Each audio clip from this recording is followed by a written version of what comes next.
जय जिनेन्द्र। जय जिनेन्द्र। जय जिनेन्द्र। 3 अणुव्रत हो गए थे, अभी चौथा अणुव्रत आज करेंगे। स्वदारा संतोष, पर स्त्री गमन अथवा पर पुरुष गमन। स्त्री के लिए पुरुष आएगा, पुरुष के लिए स्त्री आएगी। वीरमण अणुव्रत का स्वरूप हम अब ये पहले उसका स्वरूप समझेंगे, उसमें अतिचार क्या आते हैं वो भी समझेंगे। इसके भी 5 अतिचार, चौथे अणुव्रत का स्वरूप और उसके 5 अतिचार, उसको विस्तार पूर्वक समझना है, स्टोरी के साथ समझना है।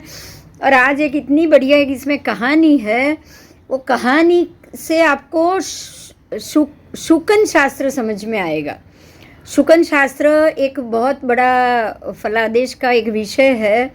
पशु पक्षी की बोली और आपके आसपास क्या क्या शुकन हो रहे हैं, उससे भी हम बहुत सारा भविष्य का नॉलेज ले सकते हैं। आज आपको ये टॉपिक भी इसमें मिलेगा। बहुत अच्छा आज का टॉपिक रहेगा। चौथे अणुव्रत में नित्य परस्त्री गमन वीरमण व्रत संबंध में चौथे अणुवयमी मतलब चौथे अणुव्रत में नित्यम परदार गमन वीरयो, नित्य परस्त्री गमन वीरमण व्रत। वीरयो का मतलब वीरमण व्रत। आयर्यम अपसत्य, अगर उसमें मुझसे कोई आचार लग जाए, आयर्यम अपसत्य मतलब मेरे से कोई अतिचार हो जाए, अगर मैं ऐसा आचार कर लूँ और कोई अतिचार लग जाए तो इत्थपमायप संगेण, मैं उसका प्रमाद पूर्वक किए हुए अतिचार का प्रतिक्रमण करता हूँ। समझ में आया? ये गाथा का ये अर्थ है। हम गाथा बोलते थे, हमको पता ही नहीं। चौथे अणुव्रत में नित्यम परदार गमन वीरयो, अगर मैंने परस्त्री गमन का कोई भी व्रत लिया हुआ है और अगर मैंने उसमें कोई मुझसे अगर कोई विपरीत आचरण हुआ, आयर्यम अपसत्य, मुझसे अगर कोई विचरित आचरण हुआ हो, उसका मैं निंदा पूर्वक प्रतिक्रमण करता हूँ। अब यहाँ जो चौथा अणुव्रत है वो है मैथुन का। मैथुन के लिए आपने व्रत लिया है, वो व्रत को समझाया है कि मैथुन 2 प्रकार के हैं, सूक्ष्म मैथुन, स्थूल मैथुन। देखो यहाँ भी 2 प्रकार की बात समझाई है। आगे भी हमने सूक्ष्म और स्थूल दोनों में हर एक व्रत को जाना। प्राणातिपात तो सूक्ष्म और स्थूल, ऐसे ही यहाँ भी सूक्ष्म और स्थूल। तो यहाँ भी सूक्ष्म और स्थूल कैसे समझेंगे?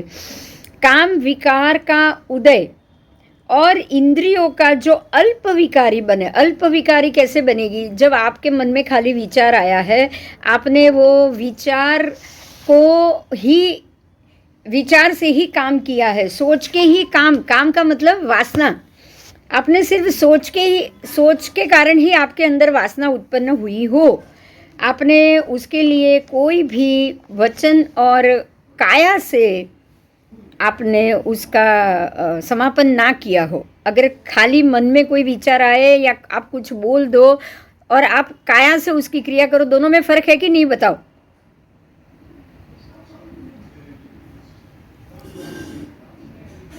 दोनों मैथुन में क्या फर्क है? फर्क है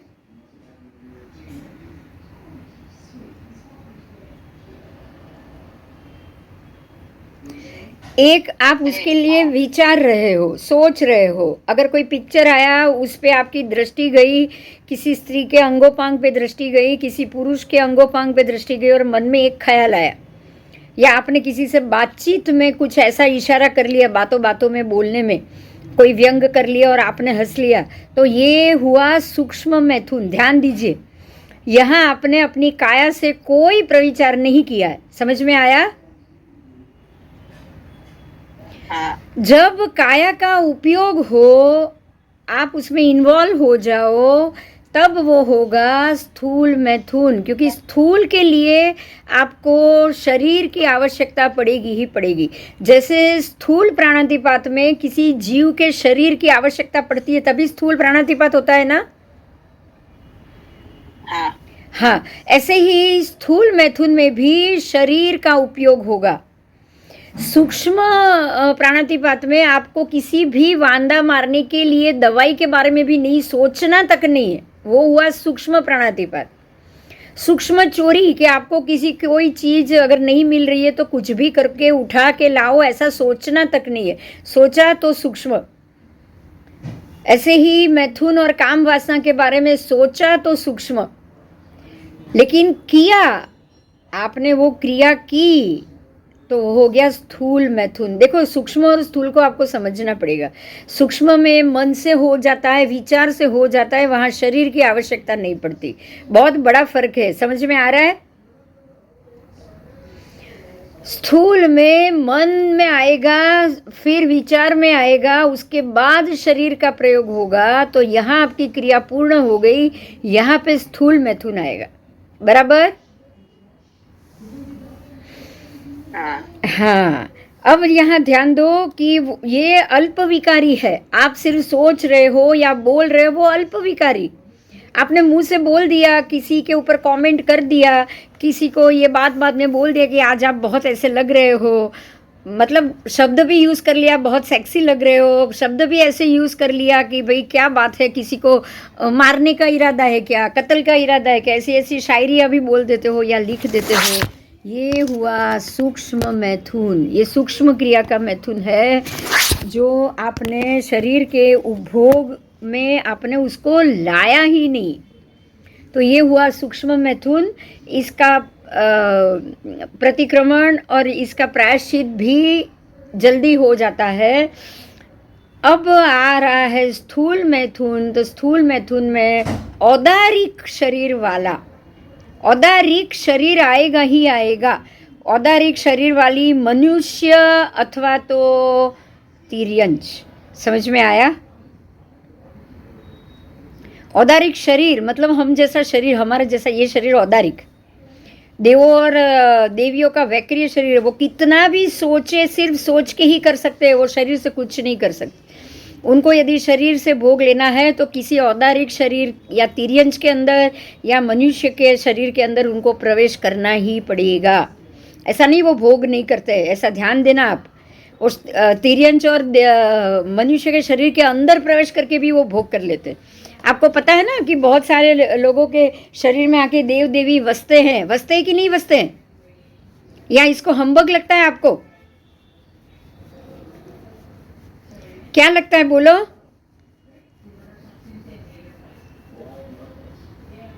नहीं बसते, कभी पता तो नहीं। मगर किसी के शरीर में देवी प्रवेश आपने देखी है क्या?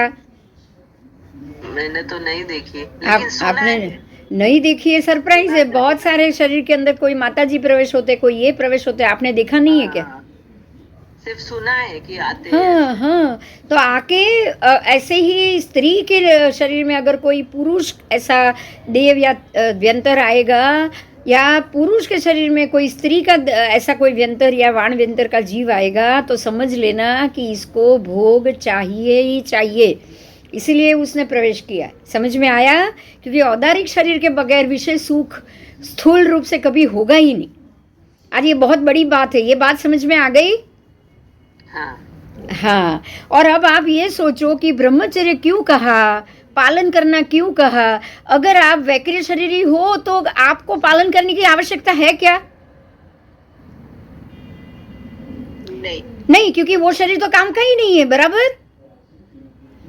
इसीलिए सारे 12 व्रत किसके लिए? देवों के लिए या श्रावकों के लिए? श्रावक। अब समझ में आ गया ये मुद्दा?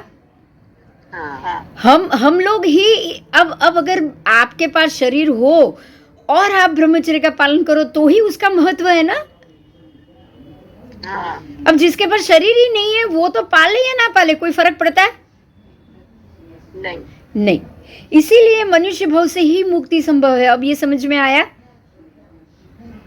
क्योंकि आप ये चारित्र का पालन तो शरीर होगा तो ही कर पाओगे। जिसके पास शरीर ही नहीं है वो क्या चारित्र का पालन करेगा, बताओ? देव और देवियों को जब शरीर ही नहीं है, वैक्रिय शरीर है, औदारिक शरीर ही नहीं है, शरीर 1 मिनट में भुक्का होके हवा के साथ उड़ जाता है, बराबर, खाली शेड़ो ही है, तो वो शरीर ही नहीं है तो वो भोग कैसे कर सकते? और भोग ही नहीं करना है, भोग ही नहीं किया तो क्या ब्रह्मचर्य का पालन उनका माना जाएगा? नहीं। नहीं माना जाएगा, नहीं माना जाएगा। तो महत्व भी किसका है? अगर आपके पास 1 करोड़ रुपया है और आप सर्वस्व दान करो तो ही महत्व है ना? हाँ। बोलो, आपके पास पैसा ही नहीं और आपने कह दिया मैं मेरा 1 करोड़ का दान मेरी तरफ से लिख लो, कोई फायदा? बताओ, नहीं। कोई मतलब ही नहीं, कोई पागल बोलेगा ना आपको। चलो, तो औदारिक शरीर वाली मनुष्य मनुष्य मनुष्य पुरुष या स्त्री और वैक्रिय शरीर वाली देवांगना उसके स्त्री के साथ जो मतलब एक औदारिक और एक वैक्रिय भी इकट्ठा हो गया ना तो भी स्थूल मैथुन होगा। समझ में आया? ऐसे ही आपको ये पता होगा जैसे कि हमने ये बहुत सारी चीज जानी है मगर हम तो यही सोच रहे पता नहीं ये पॉसिबल है कि नहीं। महाभारत के 5 पुत्र युधिष्ठिर धर्मराजा से हुआ, वो भी देव थे ना धर्मराजा। फिर सूर्य से कुंती को और कर्ण का जन्म हुआ, बराबर? हाँ। ऐसे 5 देव से कुंती, देखो कुंती मनुष्याणी है, औदारिक शरीरी है, और सामने सारे देव वैक्रिय शरीरी है कि नहीं? हाँ बराबर। तो क्या दोनों की संतान नहीं हो सकती? हाँ हो सकती है। बस देखो, आज बड़ी बात जानने को मिल रही है ना, आज बहुत बड़ी बड़ी बात मिलेगी आपको। हाँ। ठीक है, तो अगर मनुष्य का शरीर और वैक्रिय शरीर वाली देवांगना स्त्री, अगर कोई पुरुष का शरीर हो औदारिक शरीर और कोई देवांगना स्त्री के साथ भी अगर उसका भोग होगा ना तो भी वो संभोग को स्थूल मैथुन कहा जाएगा, क्योंकि दोनों में से एक तो शरीर ही है ना। है आओ, मैथुन की वृत्ति रूप ब्रह्मचर्य सर्व और देश, उसके भी 2 भेद, सर्व मैथुन देश मैथुन। देखो अभी और 2 भेद आए। पहले जो आया वो आया सूक्ष्म और स्थूल, बराबर? आप मन से बोल रहे हो, वचन से बोल रहे हो, शरीर का कोई प्रयोग नहीं हो रहा है तो वो हुआ सूक्ष्म। लेकिन अब आप मन वचन काया तीनों से भोग संभोग कर रहे हो तो वो स्थूल हुआ। ये समझ में आ गया? अब आया है देश मैथुन सर्व मैथुन। तो देश मैथुन से भी क्या होगा? मन वचन और काया से सर्व स्त्रियों के संग का सर्वथा त्याग करना। समझ में आया? आप सर्व का त्याग कर रहे हो तो ये वृत्ति हुई ना, आप तो व्रत ले रहे हो ना, यहाँ मैथुन तो आएगा नहीं। आप संपूर्ण मन से भी, वचन से भी, काया से भी, तीनों से अगर मैथुन का त्याग कर रहे हो तो ये सर्ववृत्ति हुई। हाँ। और आपने सिर्फ ये त्याग किया कि भाई मुझे पर स्त्री का त्याग या पर पुरुष का त्याग, जो मैंने जिसको मैंने अपना समझा है उसके साथ मेरा भोग होगा, बाकी के सारे दूसरों के साथ मेरा त्याग। तो ये क्या होगा? देश ब्रह्मचर्य। समझ में आया? तो श्रावक देश ब्रह्मचर्य लेते हैं। अब इसमें अगर आपको एक बात मैं याद दिलाऊं, द्रौपदी को सती माना गया था। आप जो भरे सर बाहुबली सज्जाएं बोलते हो उसमें द्रौपदी सती है, बराबर? तो द्रौपदी ने अपने 5 पति के लिए छूट रखी होगी ना, तभी उन्होंने ये श्रावक का व्रत लिया होगा, बराबर? मतलब यहाँ ये हो रहा है जैसे भरत राजा की बात करेंगे, उनकी 32,000 रानियां थी। तो बात ये हुई कि भरत राजा ने अपनी रानियों के साथ ही भोग की छूट ली, बाकी कोई स्त्री के साथ नहीं, बराबर? समझ में आ रहा है? यहाँ स्त्री के सामने पुरुष ज्यादा भी है और एक पुरुष के सामने स्त्री ज्यादा भी है, हो सकती है। ये बात समझ में आई? हाँ, लेकिन आपको उसको अपना मानना पड़ेगा। पहली बात, पहला नियम ये, अगर ये आपका अपना है तो ही आप उससे ये व्रत लो और भोग करो तो आप देश ब्रह्मचर्य वृत्ति में आए। क्लियर हो रहा है? हाँ, आओ चलो। तो मन वचन काया से सर्वथा त्याग, वो सर्व ब्रह्मचर्य हुआ। हमारे सभी महात्मा जब भी दीक्षा लेते हैं वो महाव्रत लेते हैं, तो ये महाव्रत हुआ। सर्व ब्रह्मचर्य का मतलब ब्रह्मचर्य वीरति, सर्व ब्रह्मचर्य वीरति तो मतलब संपूर्ण त्याग। और देश ब्रह्मचर्य वीरति, हम लोग श्रावक 12 व्रत लेंगे तो देश करेंगे। देश में क्या हुआ कि भाई हमारे अपने जो व्यक्ति है उससे हमने छूट ले ली, बाकी सबसे हमारा त्याग, उसको हुआ देश ब्रह्मचर्य व्रत। आगे जाएंगे।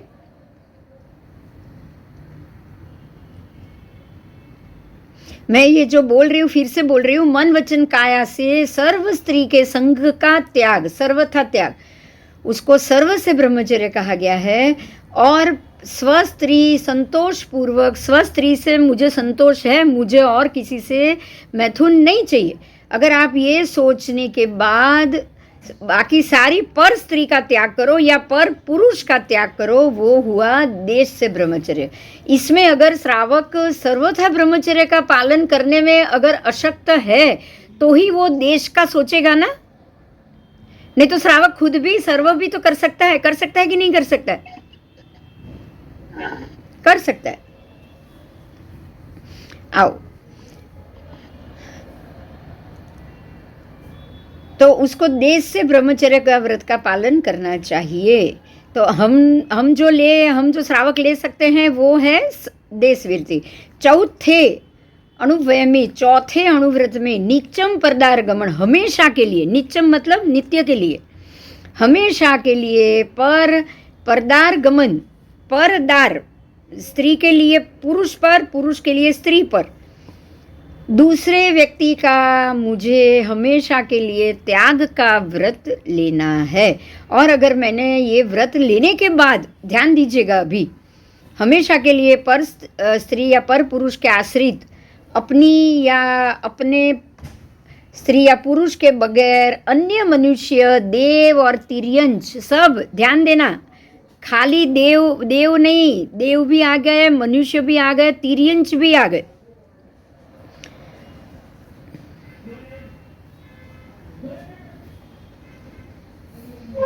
उनसे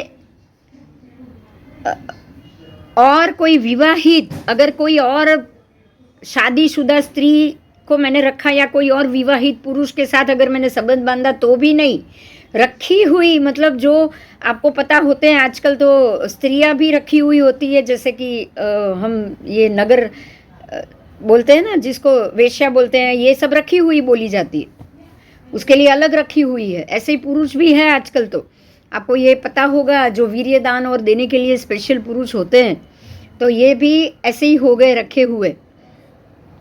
ऐसे स्त्री या पुरुष हो, उनसे गमन करना मतलब आप उनको बुलाओ, उनसे संबंध रखो, उनको आसेवन करने की वीरति से प्रमाद के कारण, ध्यान दो, प्रमाद के कारण, अप्रशस्त भाव में इस वीरति के अंदर कोई भी विरुद्ध आचरण हुआ, देखो आप उसके पास गए और संबंध रखा तो स्थूल भंग हुआ, लेकिन अगर किसी पिक्चर या फोटो देखकर कुछ सोच लिया तो सूक्ष्म तो हो ही रहा है ना, हो रहा है कि नहीं हो रहा है बताओ?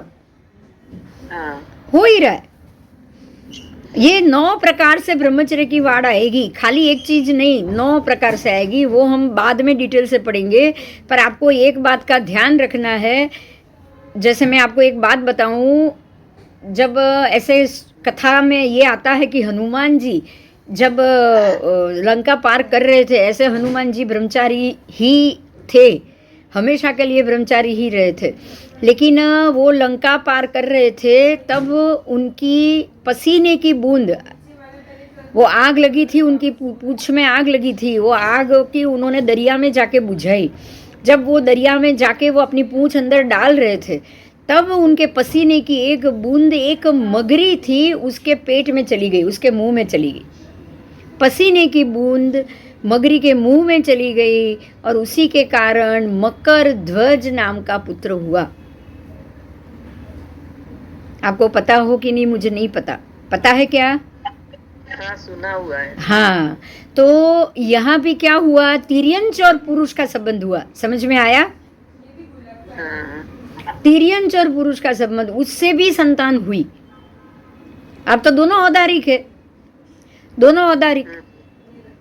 ऐसे ही एक दूसरी भी बात है, जैसे कि महाभारत में वेद व्यास जी ने अपनी दृष्टिपात से तीनों अंबा, अंबालिका और जो तीनों अंबिका, तीनों जो उनकी बहुएं थी, पांडव कुल की जो वंशज थी, कौरव कुल की जो वंशज थी, तीनों बहुएं, तीनों को उन्होंने संतान दी थी। ये पांडु और युधिष्ठिर और विदुर। अरे पांडु राजा, फिर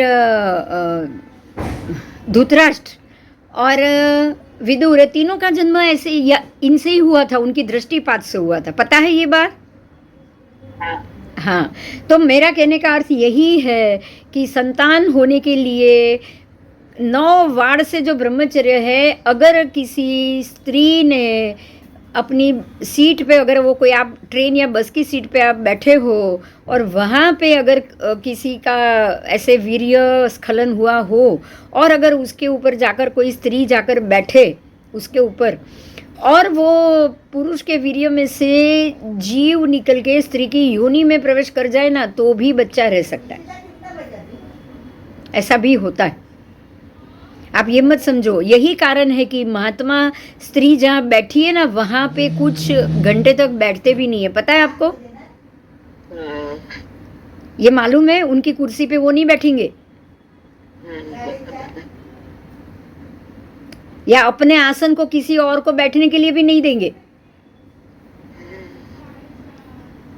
पता है ना? हाँ। आओ चलो, अभी ये आगे आएगा मुद्दा।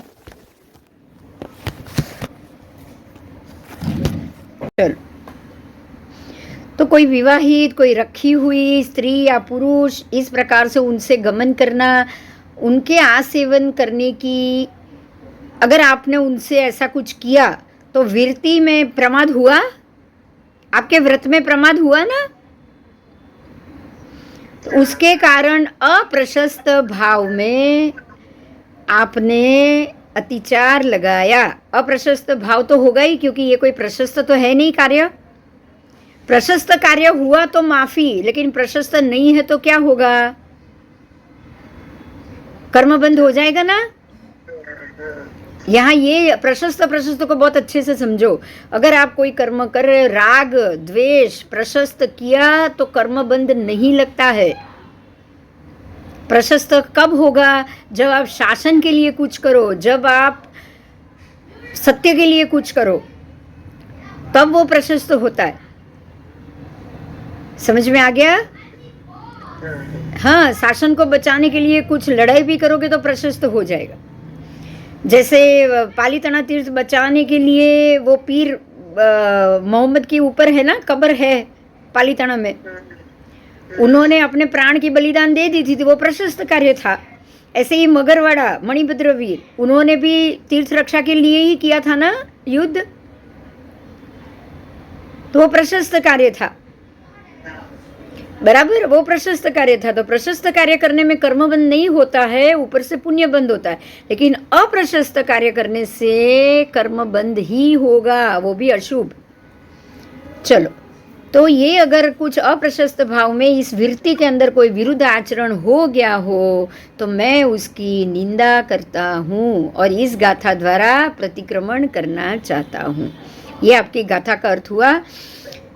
अब यहाँ और समझाया है, अपरिगृहीता देवियाँ और कई तिर्यंच स्त्रियाँ, उनको कोई विवाह करने वाला या संग्रह करने वाला नहीं होता। बोलो, तिर्यंच स्त्री मतलब कि एक अगर कुत्ती हो या गधी हो या घोड़ी हो या गाय हो, बोलो उनसे कोई विवाह कर रहा है तो वो सारी की सारी अपवित्र ही होगी ना, अगर आपने उनसे कोई संबंध रखा तो। आप ये मत सोचना कोई नहीं रखता है, बहुत लोग रखते हैं, बहुत लोग। मैं आपको नाम भी दूं एक का, क्योंकि अभी है नहीं वो ये दुनिया में, पर जानकारी के लिए मैं दे रही हूँ। आपको ये पता होगा, मैरिलिन मनरो जो ब्यूटी क्वीन थी, वो हमेशा अपने कुत्ते के साथ भोग करती थी। और वही रीज़न था, वही रीज़न होगा या कोई भी रीज़न होगा, उसने अपने अंत समय में सुसाइड कमिट किया है। जो वर्ल्ड की सर्वश्रेष्ठ सुंदरी थी वो, बराबर। लेकिन दिमाग ही कुछ और चलता था। संतुष्टि मिलेगी क्या? आप ये तो सोचो। जब आप नेचर विरुद्ध कार्य करोगे तो कहीं ना कहीं से तो आपके दिमाग में कुछ तो गड़बड़ भरी है, तभी ये हो रहा है ना,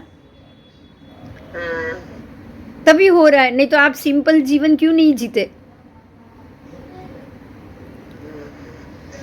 तो ऐसा तो बहुत बहुत होता है, बहुत। ये तो मैंने पता है, इसलिए मैंने एक एग्जांपल दे दिया, आप सब उसको जानते हो। और ये चीज़ जग में प्रसिद्ध है, इसीलिए, नहीं तो किसी की बात को हमें बोलना भी नहीं चाहिए।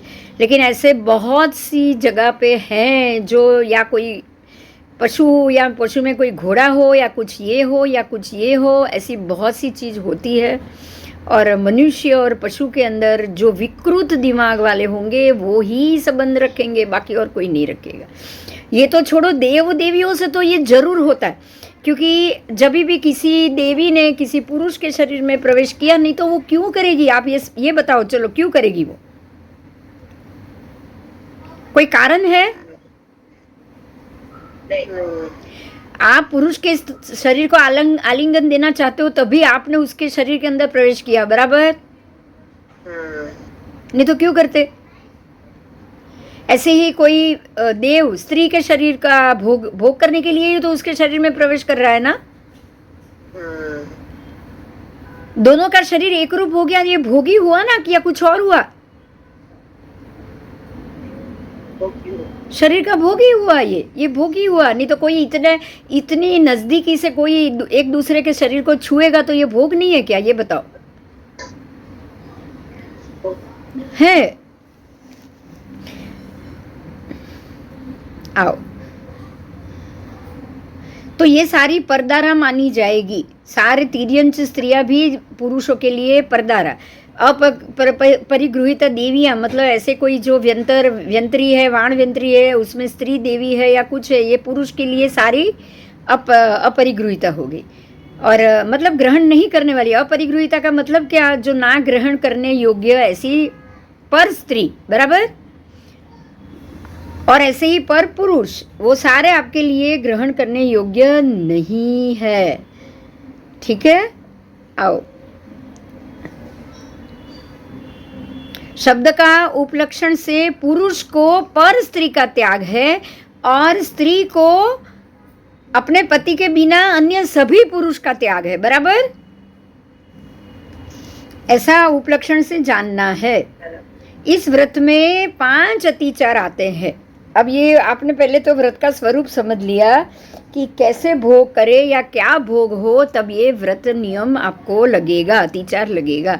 अब अतिचार में भी कितने लगते हैं? टोटल 5 प्रकार के अतिचार। 5 प्रकार के अतिचार में सबसे पहले है अपरिगृहित। अपरिगृहित मतलब जिसको आपने ग्रहण नहीं किया है ऐसी स्त्री का संबंध।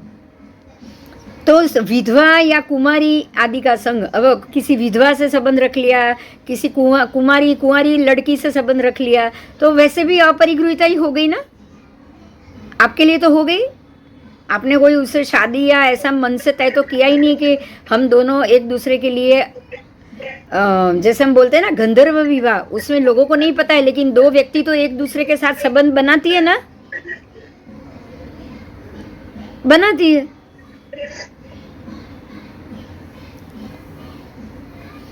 चलो, फिर सब आ जाती है। विधवा, वेश्या, स्वच्छंदी, कुल्टा, पति से छोड़ी हुई, ऐसी सारी स्त्री इसमें आ जाएगी।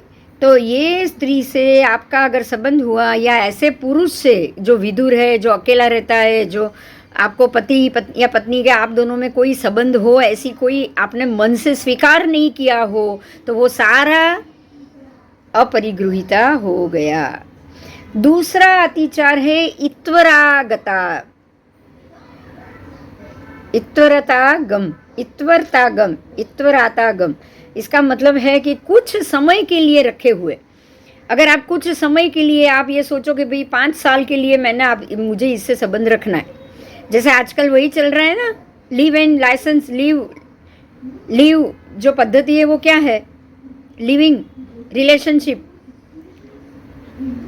वही है ना। थोड़े समय के लिए भाड़े पे रखो, ठीक है, भरण पोषण का जिम्मेदारी के रूप में उसको पैसे दो, या दासी के रूप में रखो। दासी खरीद के लाते हैं वो सारा दोषी लगता है। अगर कोई ऐसे खरीद के लाएंगे ना तो वो तो सारा आपको अत्याचारी लगेगा उसका। तो सर्व के लिए साधारण स्त्री है, ऐसी बुद्धि से उससे गमन करने से, उससे संबंध मैथुन करने से इत्वरातागम नामक अतिचार लगता है।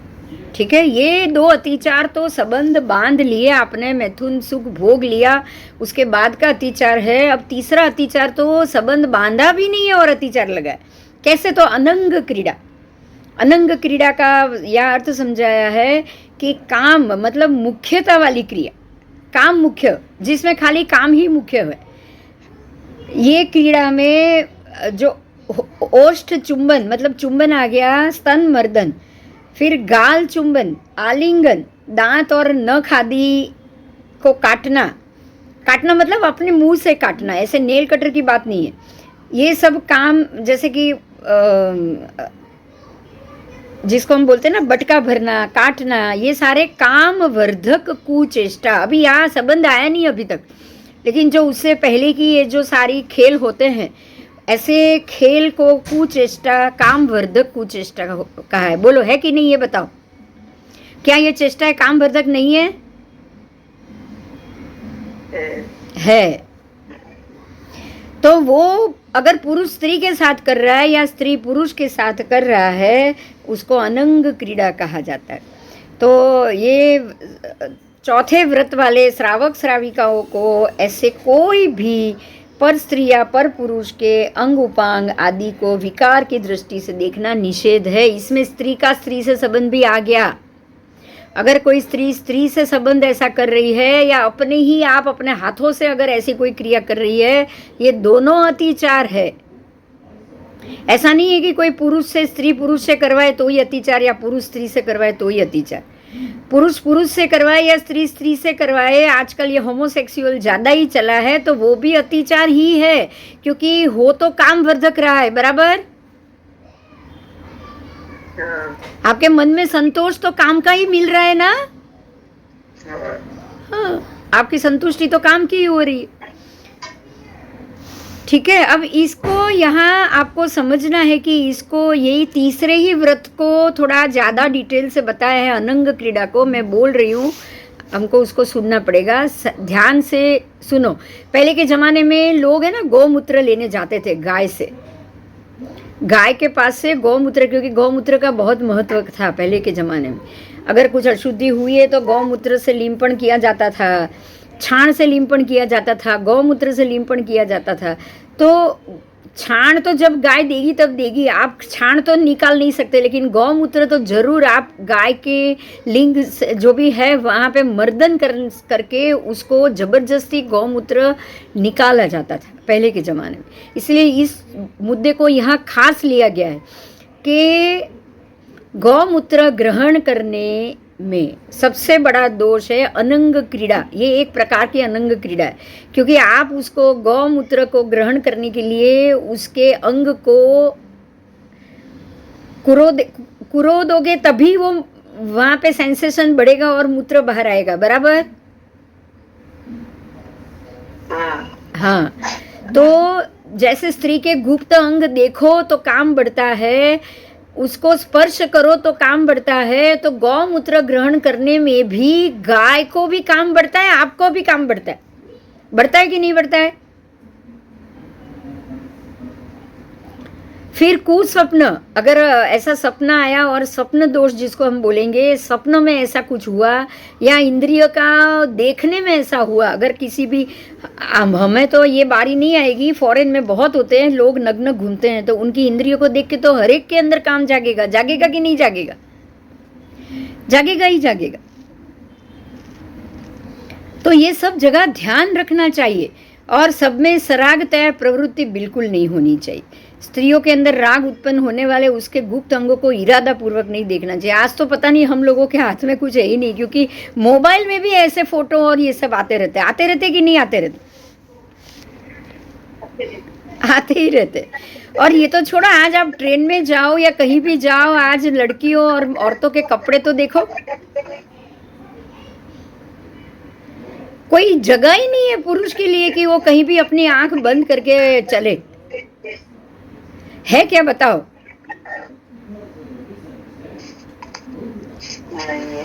है ही नहीं, है ही नहीं।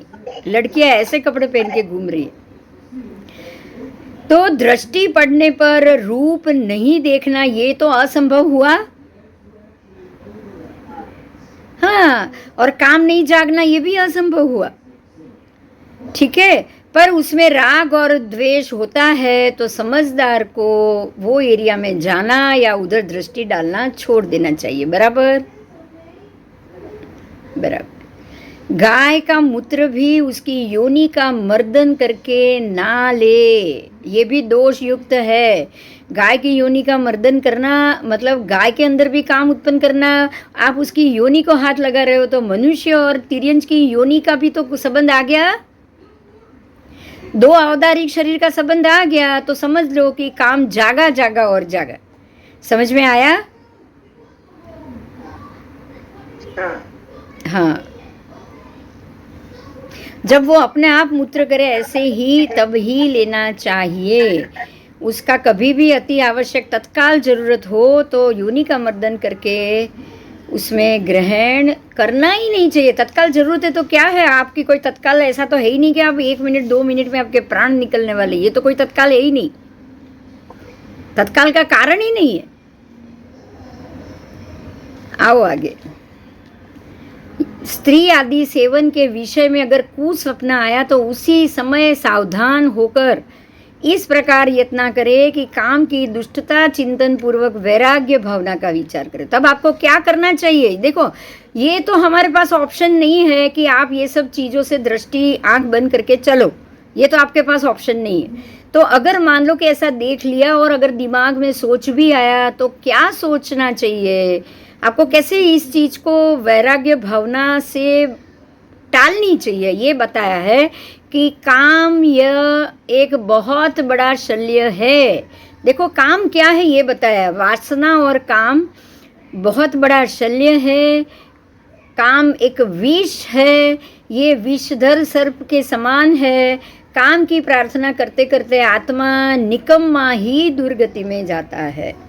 आप काम की ही प्रार्थना कर रहे हो, काम के बारे में ही सोचते हो तो आत्मा को तो दंडित हुआ ना, आपने दंडित किया ना, किया कि नहीं किया बताओ? बेकार में दंडित किया कि नहीं? आपने आत्मा को बेकार में दंडित किया सोच के या उसकी क्रिया के बारे में सोच के, तो निकम्मा ही दुर्गति में गया ना, कुछ बिना किए ही। हाँ, क्षण मात्र सुख वाला और दीर्घकाल अत्यंत दुख वाला अनिश्चित सुख वाले संसार में से जो कोई मोक्ष जाने वाला हो उसको ये सब चीज़ों से बाहर आ जाना चाहिए। समझ में आया? आपको ये सोचना है कि क्षण मात्र सुख के लिए ये दीर्घ काल का अत्यंत दुखमय संसार हम क्यों भोगे? काम का जितना संबंध ज़्यादा होगा उतना आपको संसार में ज़्यादा घूमना पड़ेगा। अगर गाय को मर्दन करके या बैल को मर्दन करके आप मूत्र तक निकाल रहे हो तो ये चुकाने के लिए भी तो आपको वो योनि में जाना पड़ेगा कि नहीं? पड़ेगा। कर्म बंद किया है तो भोगने के लिए वो योनि में जाना है। तो काम ऐसा है जो शरीर से ही भोगना पड़ता है, उसके बगैर तो संतुष्टि भी नहीं है। तो ऐसे शरीर का भोग के लिए उपयोग करोगे तो ये संसार से आप कभी भी बाहर नहीं निकल पाओगे। आपको ये चिंतन करना, ठीक है? यह अनिश्चित सुख है। पहले तो ये सोचो, कुछ मिनट का सुख है। इसको कहीं कहीं शास्त्रों में ये बात से भी बताया गया है, खुजली कहा गया है। खुजली पता है काम है क्या? कुछ अपने ऐसे ऐसे शरीर के अंग है जिसके अंदर उत्पन्न होने वाली खुजली। आपको पता है कि जब खरजवा होता है ना, तो कुछ दिन में या 24 घंटे में या 2 दिन में ऐसा कुछ वहाँ पे होता है चमड़ी के अंदर कि आप उसको जोर जोर से जब तक खुजाओ नहीं तब तक वो शांत नहीं होती, बराबर? हाँ। खरजवा में क्या होता है बताओ? या कोई अगर कोई मच्छर काट लिया तो क्या होता है? 2 दिन 3 दिन वो जगह पे खुजाओ नहीं तब तक आपको शांति मिलेगी? नहीं। तो काम बिल्कुल वैसा है। अपनी ऐसी इंद्रिय है ये कि उसको खुजाने की ही, बिना खुजाए वो शांत नहीं होगा। समझ में आया? हाँ। तो आपको यही सोचना है कि भाई ये खुजाने की चीज है, खुजाने वाली यहाँ पे तकलीफ हो रही है, तो खुजाने वाली तकलीफ को जैसे ही आप टाल रहे हो वैसे ही इसको टालो। आप ज़्यादा तो उसको मतलब हम बोलेंगे ना घिसोगे नहीं, क्योंकि आपको हाथ पैर में खून वून तो लाना नहीं है ना, नहीं लाना है। तो आपको काम के लिए भी ऐसा ही सोचना है कि क्या ये जब जब खुजली आए तो उसको खुजाना चाहिए, क्या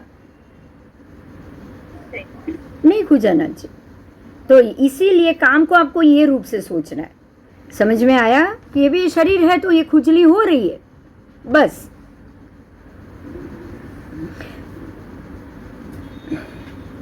तो कोई मोक्ष जाने वाले हो उनके शत्रु समान और सभी अनर्थों की खान के समान काम भोग होता है।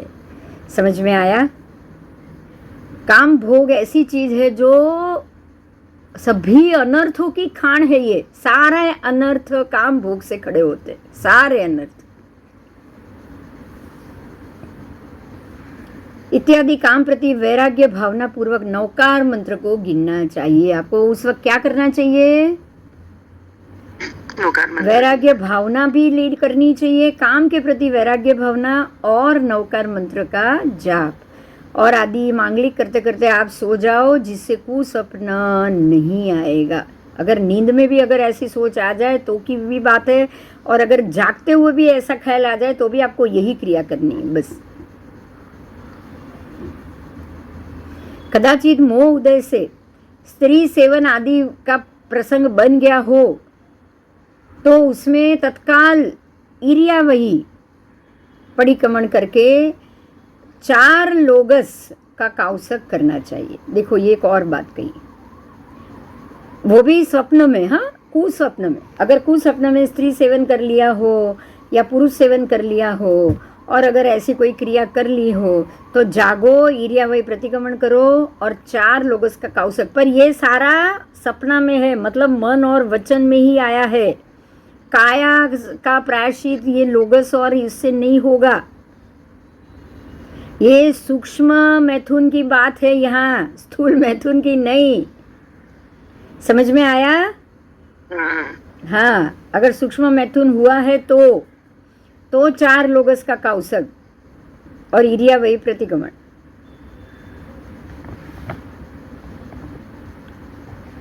स्त्रियों का मुख, नाक, कान आदि अगर आपने देख लिया और देखने के बाद स्त्री के साथ बोलने का प्रसंग आया तो सर्वत्र दृष्टि आपको ये सब में से खींच लेना और इतनी यत्ना करनी चाहिए कि स्त्रियों के गुप्त अंग, जांग, मुख, उसकी कांख, उसके मूल में या स्तन, छाती आदि का अंतर देखकर उस पर से तुरंत दृष्टि हटा लेनी चाहिए। ऐसे ही अगर पुरुष के लिंग, पुरुष के कंधे, पुरुष का शरीर, वो सब के मान, उन्मान, वो सब भी अगर ध्यान में आ जाए तो उससे भी स्त्री को तुरंत दृष्टि हटा लेनी चाहिए और स्त्री की दृष्टि के साथ दृष्टि नहीं मिलानी चाहिए। अगर कोई ऐसी स्त्री भी सामने आ जाए या ऐसे पुरुष आ जाए, कोई भी आ जाए, मैं तो कोई भी कहूँगी, उनकी दृष्टि से हमेशा आपको दृष्टि मिलाना टालना ही टालना है, क्योंकि दृष्टि से दृष्टि मिलेगी ना तो मालूम पड़ जाएगा कि सामने वाला क्या चाहता है। अब मिलाओ तो पता चले ना कि उसको क्या चाहिए, मिलाओ ही नहीं तो झंझट ही नहीं है। इस प्रकार सर्वत्र में यत्न ही रखना चाहिए।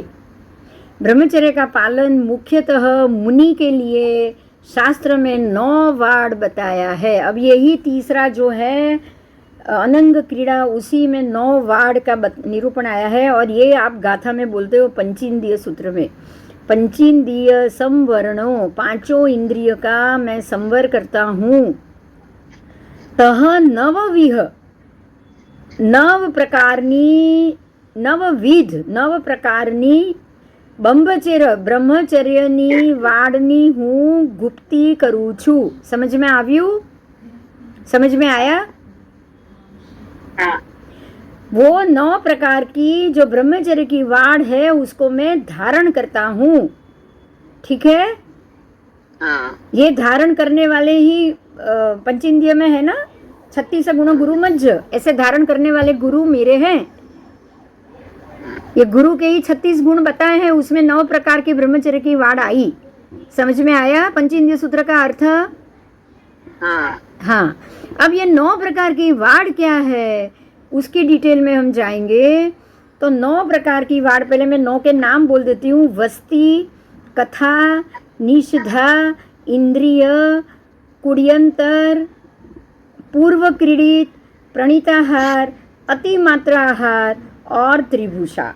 ये 9 प्रकार है। ये 9 प्रकार की वाड़ से आपको दूर वाड़ बना देनी है और ब्रह्मचर्य का सूक्ष्म से सूक्ष्म पालन करना है। वस्ती, पहली बात है वस्ती। स्त्री, पशु, नपुंसक जो स्थान में रहे वो स्थान में नहीं रहना। अगर स्त्री है तो उसको पुरुष, पशु और नपुंसक, मतलब जो ये बात थी वही बात आई कि अगर कोई, जैसे थोड़ी देर पहले जो मैंने आपको बताया कि हनुमान जी का पसीना मगरी ने मुंह में ले लिया तो उसी से हुए किसका जन्म? मकरध्वज का। पार्वती जी के पसीने से किसका जन्म हुआ था? गणेश का। हुआ था कि नहीं? हाँ हाँ, हुआ था ना। तो यहाँ पे इसीलिए वस्ती का इतना ध्यान रखना है कि इनके आसपास ये अगर कहीं से भी या हो या गुजरे तो पशु भी आ गए, नपुंसक भी आ गई और स्त्री भी आ गए। आपको उस स्थान में नहीं रहना चाहिए। ये साधु के लिए। साधु अगर स्त्री होगी तो नहीं रहेंगे, पशु होंगे वहाँ नहीं रहेंगे, नपुंसक होंगे वहाँ भी नहीं रहेंगे। ऐसे ही साध्वी की बात है, तो वो पुरुष होंगे, पशु होंगे या नपुंसक होंगे वो वहाँ नहीं रहेंगे। कथा, कथा का मतलब है कि जो भी वार्ता हो, किसी की स्टोरी हो, स्त्री कथा या पुरुष कथा, सराग साय सहित सुनना नहीं। कथा भी ऐसी सुननी चाहिए जो वैराग्यवर्धक हो। कथा भी ऐसी कामवर्धक कथा आपको उनको बिल्कुल नहीं सुननी। उनको किसी स्त्री और पुरुष की कथा ही नहीं सुननी। सुनोगे तो कभी भी अंदर काम जाग सकता है ना। इसीलिए कथा से दूर रहना है उनको। फिर निषिधा, मतलब अब ध्यान दो, अभी आप सब ध्यान दो कि महात्मा के पास जाके आप अपनी दुख की या असुख की कोई कथा नहीं सुनाओगे। समझ में आया? समझ में आ गई बात? भाई मेरे साथ ये बोलता ना, गुरु महाराज है तो उनको तो सब बात आप कर सकते हो। अरे आप कर सकते हो अगर कोई प्रॉब्लम से सॉल्यूशन चाहिए तो। बाकी ऐसे ही मेरे साथ ये है, मेरे घर में ये है, मेरी बहू ने ये किया, उनको ने ये किया, वो भी करने की जरूरत नहीं। आपको उनको कथा इसीलिए नहीं सुनानी है कि उनको अगर आप जाके मेरी बहू की या बेटी की बात अगर जाके मैं 25 बात जाके करूंगी तो जब भी बेटी या बहू आएगी उनको वो 25 बात याद आ जाएगी। आएगी कि नहीं आएगी? यही तो कारण बनेगा ना उनका तकलीफ में आने का। समझ में आ रहा है? हाँ। उसके बाद निषधा, निषधा का मतलब है जो आसन पे स्त्री बैठी हो उस आसन पर 2 घड़ी तक मत नहीं बैठना। समझ में आया? देखो वही बात आई। क्योंकि अगर पुरुष का वहाँ पे कहीं बैठे हैं जो आसन में, उनके वीर्य स्खलन हुए हो या अंदर से कोई वीर्य के अंदर कोई जीवोत्पत्ति हो और अगर वो आसन पे जाके स्त्री बैठे तो वो जीव स्त्री की योनि में खुद ब खुद वीर्य के माध्यम से प्रवेश कर सकता है। कर सकता है। निषधा, तो वो आसन पे नहीं बैठना है। व्रतधारी स्त्री को पुरुष के आसन पे 3 प्रहर तक नहीं बैठना है। कितने? 3 प्रहर मतलब 12 घंटे। 9 घंटे। 12, 3 मतलब हाँ हाँ नहीं 9 घंटे। हाँ 3 प्रहर मतलब 9 घंटे। 9 घंटे तक स्त्री को पुरुष के आसन में या पुरुष को स्त्री के आसन पर नहीं बैठना है। मतलब ये हो गया ना कि 9 घंटे तक बैठो तो कुछ भी हो सकता है। हाँ उसके बाद चौथा है इंद्रिय। स्त्री की मुख, आंखें, उसके गुप्त अंग, उपांग, ये सारा एक भी स्त्री की गुह्यांग, ये जो भी सारी इंद्रिय है, गुह्येंद्रिय कहा जाता है उसको, ये सारी इंद्रिय है, उसको देखना नहीं है। स्त्री की आंखों को भी नहीं देखना है, स्त्री के पैरों को भी नहीं देखना है, स्त्री के पैर की पायल पाजेब को भी नहीं देखना है।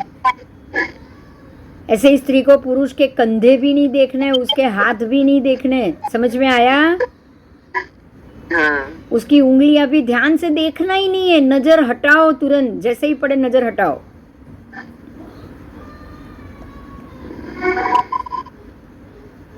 ठीक है। उसके बाद है कुड़ियंतर, 5वां। तो कुड़ियंतर का मतलब है दीवान आदि पर्दे के अंदर स्त्री और पुरुष सोए हो, काम की क्रीड़ा की बात कर रहे हो, उसको एकांत में बैठकर देखना और सुनना नहीं।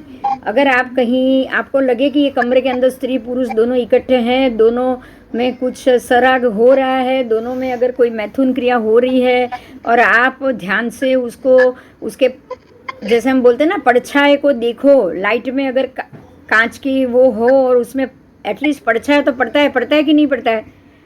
पर्दे के अंदर से देखोगे तो दिखेगा कि नहीं? की होल से देखना, उससे भी दिखेगा।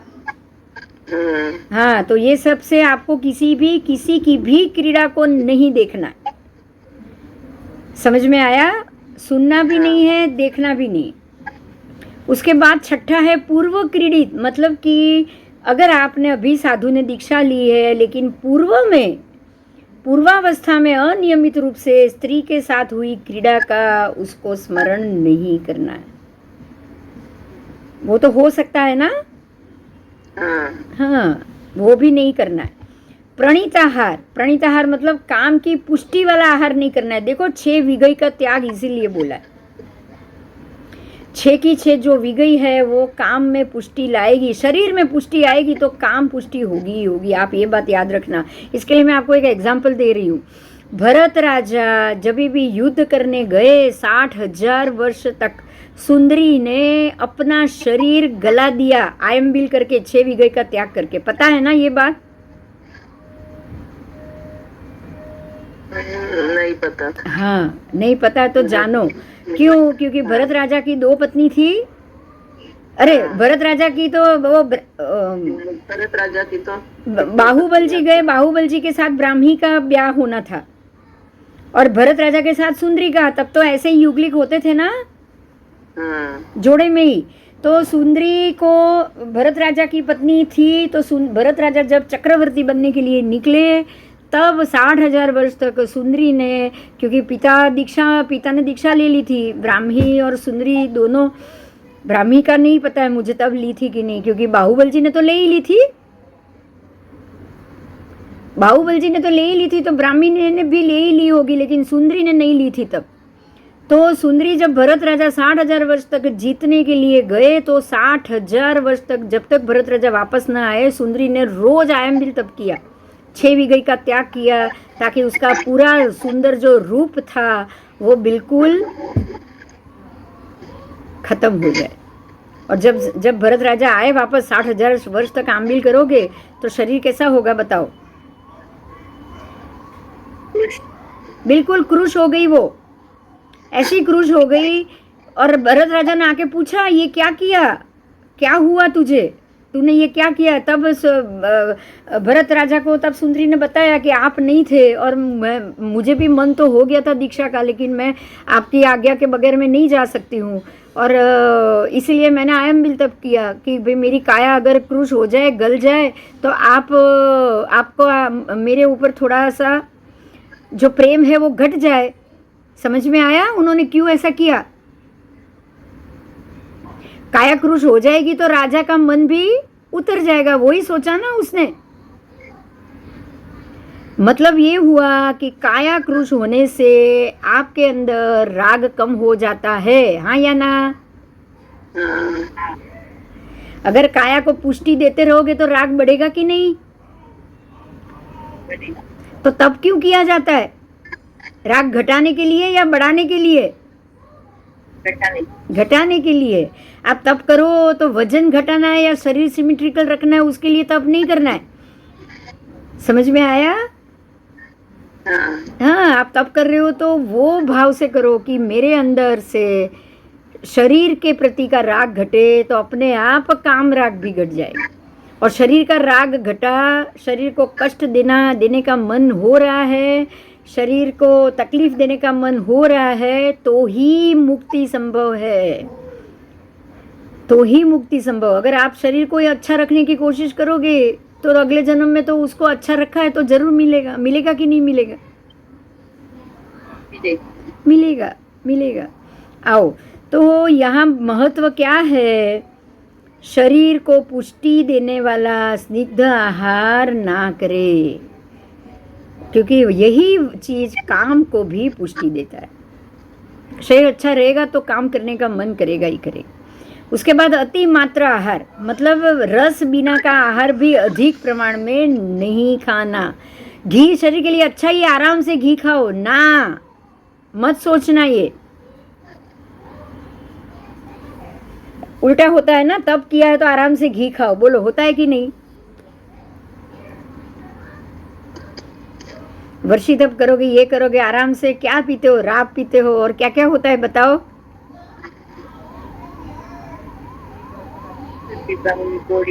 सूट पिपरामुल की गोली, राब, घी भी ज्यादा होता है कि नहीं होता है? क्यों? तब किया है तो क्षीणता हो गई, साथ में घी ये सब खाओ। अब ये तब क्या आपने ये प्रणीता आहार के लिए किया? नहीं। बोलो। नहीं। तब को काया क्रूश करने के लिए करना है। तब को काया की पुष्टि के लिए तब करोगे ना तो खाली पुण्य बनने मिलेगा। समझ में आया?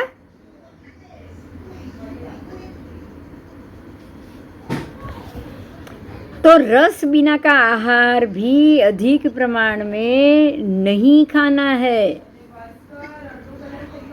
रस वाला, कस वाला आहार भी नहीं खाना है, बिना रस का भी आहार अधिक प्रमाण में नहीं खाना है। त्रिभूषा, स्त्री को मोह उत्पन्न कराने वाले श्रृंगार, स्त्री को मोह उत्पन्न कराने वाले श्रृंगार पुरुष को नहीं करने, पुरुष को मोह उत्पन्न कराने वाला श्रृंगार स्त्री को नहीं करना। ऐसे विलेपन, तेल, मर्दन, निष्कारण स्नान, कारण के बिना स्नान, वो भी नहीं करना है। देखो ये बहुत बड़ी बात, बिना कारण स्नान नहीं करना है। कहीं जा रहे हो, सुंदर बन के जाना है, तैयार होके जाना है, सोच लिया चलो नहा लो, ना। इस प्रकार से 9 वार्ड का पालन करना है। अपनी ही स्त्री को भी वात्स्यायन आदि के काम शास्त्रोक्त 84 आसनों से आसेवन करना, या तो अतृप्त रूप में पुरुष सेवन, नपुंसक सेवन, हस्तकर्मा आदि करना, अथवा लकड़ी, मिट्टी, रबड़ या चमड़े आदि से बने हुए पुरुष चिन्ह या योनि चिन्ह इत्यादि का काम भोग उपकरण से क्रीड़ा करना भी अनंग क्रीड़ा ही होती है। समझ में आया?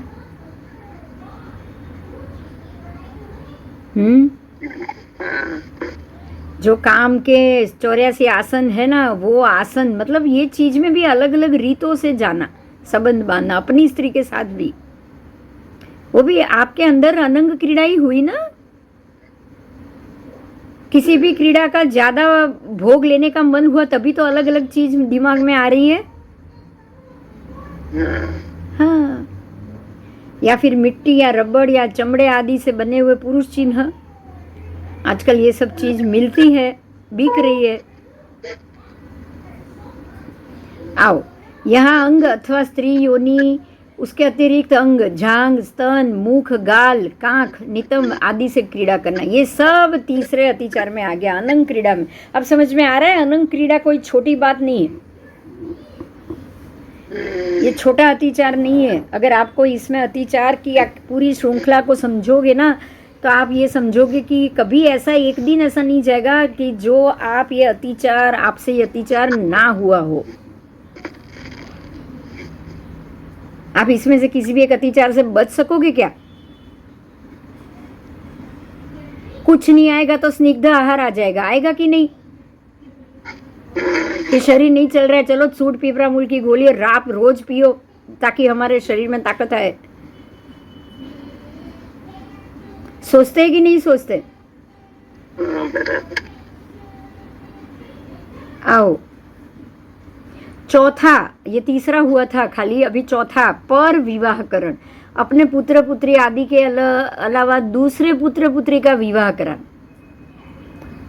अथवा कन्यादान में फल पाने की इच्छा से अपने पुत्र को भी कन्या मिल जाने की आशा से, स्नेह संबंध से, जो भी क्रिया में से ये विवाह क्रिया कराने से पर विवाहकरण नाम का अतिचार। समझ में आया? आपने तो विवाह किया है, वो तो अतिचार लगा है, अब पर विवाह कराने का भी अतिचार आप लगा रहे हो। जिसने अपनी अपने रिलेटिव्स वगैरह रहते तो बताना नहीं चाहिए। बताना नहीं चाहिए, जहाँ आपकी ड्यूटी है वहां बताओ। ड्यूटी कहाँ पे है? भाई बहन में तो है ना? हाँ। या फिर अपने बच्चों में, वहां तक है? सिर्फ आपका परिवार है वहां तक ही है, पड़ोस में है उसमें नहीं बताओ। अच्छा।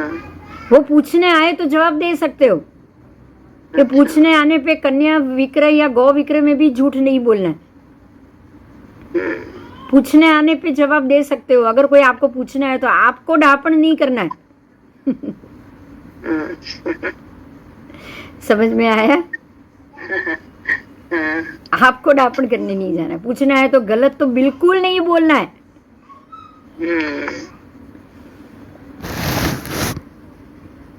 ठीक है? वो तो विवाह किए बिना स्वीकृत स्त्री के अलावा अन्य से मन वचन काया से मैथुन सेवन न करने न कराने का व्रत स्वीकार किया है। आपने जो व्रत स्वीकार किया है, दूसरों के मैथुन का भी सुख त्यागने का आपका विचार है, क्योंकि करण कराण अनुमोदन तीनों आएंगे कि नहीं आएंगे? आप अपना नहीं करोगे, दूसरे का विवाह कराओगे तो करावण तो हो ही गया। मैथुन करावण हुआ कि नहीं? हुआ है। फिर न करना, करण कराण अनुमोदन, तीन चीज से ही कोई भी पाप लगता है, तो ना करवाने से भी लगता है, तो आप कैसे करा सकते हो बताओ? करवाना भी बंद पड़ेगा कि नहीं?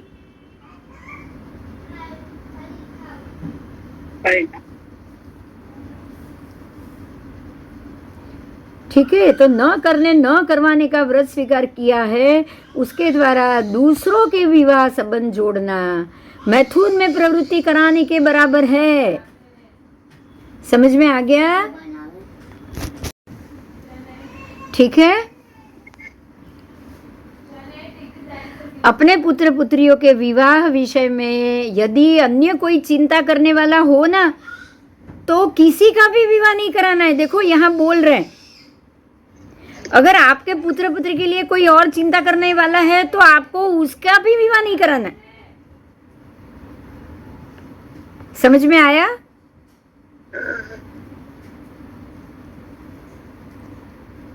लेकिन ऐसे कभी लगता है ना, ऐसे कोई विधवा है, कोई अपने पहचान की है और वो अकेली रह रही है और लोगों की नजर उस पे है, तो अपने को लगता है कि अपने को पता है तो अपन बता देते हैं, तो वो गलत है। यही बात हुई ना कि उसकी चिंता करने वाले आप थे। लेकिन अगर वो लोग आके बताते हैं कि कोई है तो ढूंढो हमारे लिए। हाँ, तो कोई, मैं फिर से कह रही हूँ, अगर किसी ने पूछा तो बताओ। अच्छा। ये मैंने पहले ही बोला है।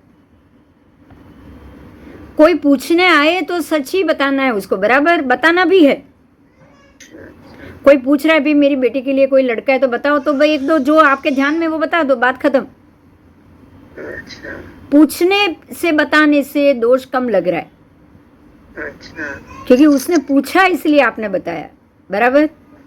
हाँ, ये पहले एग्जाम्पल मैंने दिया है, आदेश्वर भगवान को पूछा भरत राजा ने कि ऐसे कौन सा जीव है आपके जैसा ही तीर्थंकर बन सकता है, ऐसा कोई है? तब भगवान ने तब बताया ना कि मरीचि है। हाँ, भगवान को तो पता था मेरे ये बताने से ही सब बुढ़ बंदर हो जाएगा, उनको पता ही था ना हाँ, कि ये तो बड़ी तकलीफ हो जाएगी महावीर के जीव के लिए।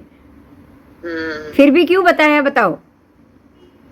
पूछा इसलिए बता। पूछा इसलिए। ऐसे ही भगवान महावीर के समवसरण में जब भगवान ने ये बोल दिया कोई भी बीच में नहीं आएगा, अब उनको तो पता ही था क्या होने वाला है, तेजोले सर छोड़ेगा, ये दो शिष्य मर जाएंगे, क्यों वो दोनों को बाहर क्यों नहीं निकाला समवसरण से?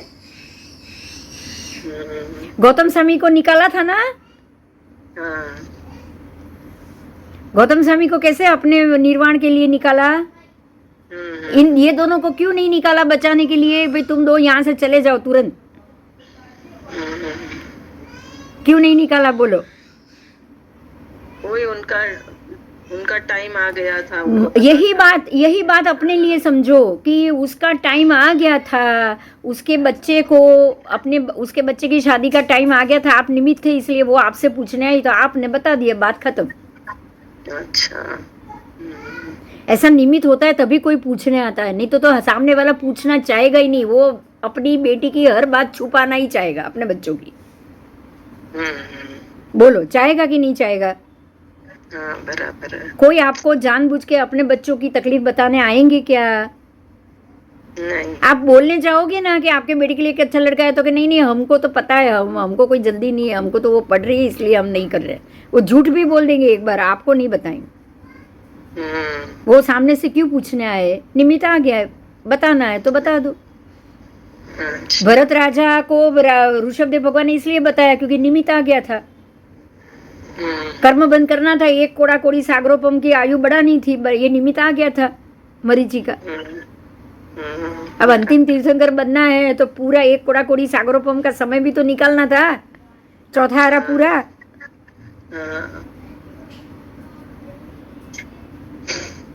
तो निमित्त आए, आप बता रहे हो, आप दोष में नहीं हो। अच्छा, बस चलो अब यहाँ एक और एग्जाम्पल कि श्री कृष्ण और चेटक राजा, ये दोनों ने अपने संतान का विवाह ना करने का नियम लिया था। ये बोलो, ये मुझे भी नहीं पता था। चेटक राजा ने और कृष्ण ने दोनों ने ये नियम लिया था कि हम अपने संतान का विवाह नहीं करेंगे। तो वो क्या दूसरे का विवाह कराते क्या? वो जो अपने ही संतान का विवाह नहीं कराने का नियम ले वो दूसरे का कराने जाएंगे? नहीं, बिल्कुल नहीं जाएंगे। ऐसा नियम था। इसी प्रकार के नियम ही करना योग्य है। आपको किसी भी दो का विवाह नहीं जोड़ना है, बराबर। यदि कोई चिंता करने वाला ना हो तो इस तरह नियम पालन हो सके, इस प्रकार में मैं अमुक का ही विवाह करूंगा। आप इतना भी नियम ले सकते हो। आप ये नियम ले सकते हो कि भाई मेरे बच्चों की बात आएगी तो मैं उसमें छूट ले रहा हूँ, अगर मेरे भाई बहन के बच्चों की बात आएगी तो भी मैं उनके विवाह कराने जाऊंगी, मुझे उसकी छूट चाहिए। आप इतना तो ले सकते हो ना। बाकी सबके नियम मुझे नहीं चाहिए, बराबर। बराबर। वो आपका संसार का व्यवहार है। आप दूसरे के शादी में जाते ही इसलिए हो ताकि आपके घर कोई प्रसंग हो तब लोग आए, बराबर है। आप ये सोच के नहीं जाते हैं कि नहीं अगर मैं नहीं जाऊंगा तो नहीं चलेगा। समझ में आया? आप टाल सकते हो, कुछ एज के बाद टाल सकते हो। बच्चों को भेजो, आपको जाने की जरूरत नहीं है। टाल सकते हो ना। आपके घर से एक लोग चला गया, बहुत हो गया। अब तो यही हो गया ना आजकल की हाजिरी तो। बस अब घर के बच्चों की, भाई बहन की जिम्मेदारी है तो वो तो आपको पालन करनी है। आप जाओगे तो भी आपको दोष नहीं लगेगा। अच्छा। हाँ, क्योंकि वो तो आपकी जिम्मेदारी है। आपने उसका तो नियम लिया है ना, तभी तो सवा वसा की दया में है हम लोग। वीरमण का व्रत लिया है ना हमने। हाँ, तो उसमें छूट है, हमारे श्रावक के व्रत में छूट है। तो बच्चों का या भाई बहन के बच्चों का होगा तो छूट है, बाकी सब दूसरों के विवाह के लिए तो आप जा नहीं रहे हो, दौड़ नहीं रहे हो। ऐसे किसी की शादी है तो क्या जाके नाचते हो क्या वरघोड़े में? नहीं ना, नहीं, लेकिन अपना प्रेजेंस तो होता है ना। नहीं, प्रेजेंट आपको किसी ने इनवाइट किया तो जाते हो, ऐसे बिना इनवाइट तो आप जाओगे नहीं। और इनवाइट किया, जैसे यहाँ पे ये बात आई कि अगर कोई जिम्मेदारी लेने वाला है घर से एक और कोई जा रहा है तो आपको नहीं जाना चाहिए। समझ में आया? हाँ। तो आगे जाएंगे। अपनी स्त्री प्रत्येक रूप में अनुकूल हो फिर भी पूर्ण संतोष के अभाव में अन्य स्त्री से विवाह करना भी स्वद्वारा संतोषी श्रावक को पर विवाह करने का अतिचार लगता है। अपनी स्त्री सर्व रूप से संपूर्ण है, आपकी स्त्री सर्व रूप से संपूर्ण है, फिर भी दूसरी स्त्री से आप संबंध रखते हो तो ध्यान दो, जैसे अन्य राजाओं ने बहुत सारे स्त्रियों से शादी की, विवाह उसमें दोष नहीं लगाए, लेकिन आप अगर ऐसे ही संबंध ऐसे एक से दो से तीन से चार से रखोगे तो दोष लगेगा। बात समझ में आई? हाँ। ये हुआ पर विवाहकरण, चौथा। अनंक्रीड़ा तो हो गया, उसके बाद पर विवाहकरण ये पूरा हुआ। अब उसके बाद का जो पांचवा है काम भोग तीव्र अनुराग। काम भोग, काम शब्द का मतलब ही है शब्द, रस, रूप, गंध और स्पर्श। शब्द से भी काम जागता है, गंध से भी जागता है। किसी के भी पसीने वाले या किसी के भी पहने हुए कपड़े को कभी भी सूंघना नहीं चाहिए, कभी भी नहीं, कभी नहीं। फिर रूप से मतलब उसका चेहरा या देख के, रस से उसकी खाई हुई चीज़ अगर आपने जूठी छोड़ी है, वो चाय कप में चाय पिए, उसी चाय को आप पियोगे तो रस भी मिल जाएगा। गंध से और स्पर्श से, ये पांचों प्रकार के विषय रूपी काम भोग में अत्यंत आसक्ति रखना। आप देखना, एक चीज़ मैं बताऊं, ये बहुत बुरी आदत है और आपको ये पता भी होगा। अगर आप किसी को अपने कपड़े धोने के देते हो ना, तो एक बार अगर किसी के घर आप गए मेहमान बन के, तो वो आदमी आपके कपड़े को जब हाथ लगाएगा ना तो चेहरे के पास वो जरूर लेके जाए। पता है आपको? कभी नोट किया है आपने? नहीं। हाँ, जरूर नोट करना। इसीलिए किसी को अपने कपड़े भी, अगर किसी के घर पे जाके रुको ना, तो अपने कपड़े हाथ से धो के सुखा। यही कारण है कि अगर घर में युवान लड़कियां हो या बहू हो और घर में घाटी रखो या नौकर रखो, उसके अंडर गारमेंट आपको उसको धोने के लिए कभी नहीं देना चाहिए। क्योंकि ऐसे बहुत ऐसे प्रसंग हुए हैं कि उनके कपड़ों को धोने के कारण नौकर के, क्योंकि उसके रस और गंध ले लेके उसका दिमाग घूम जाएगा वो आदमी का, और कुछ दिन के बाद उसको वो गंध और रस भोगने का मन करेगा ही करेगा। ऐसे बहुत से उदाहरण हुए। समझ में आया?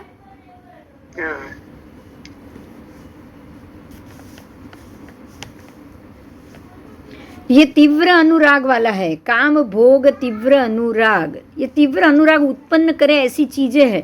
यहाँ अभी तक कोई संबंध नहीं हुआ है, लेकिन ये तीव्र अनुराग उत्पन्न हुआ, ऐसे संजोग भी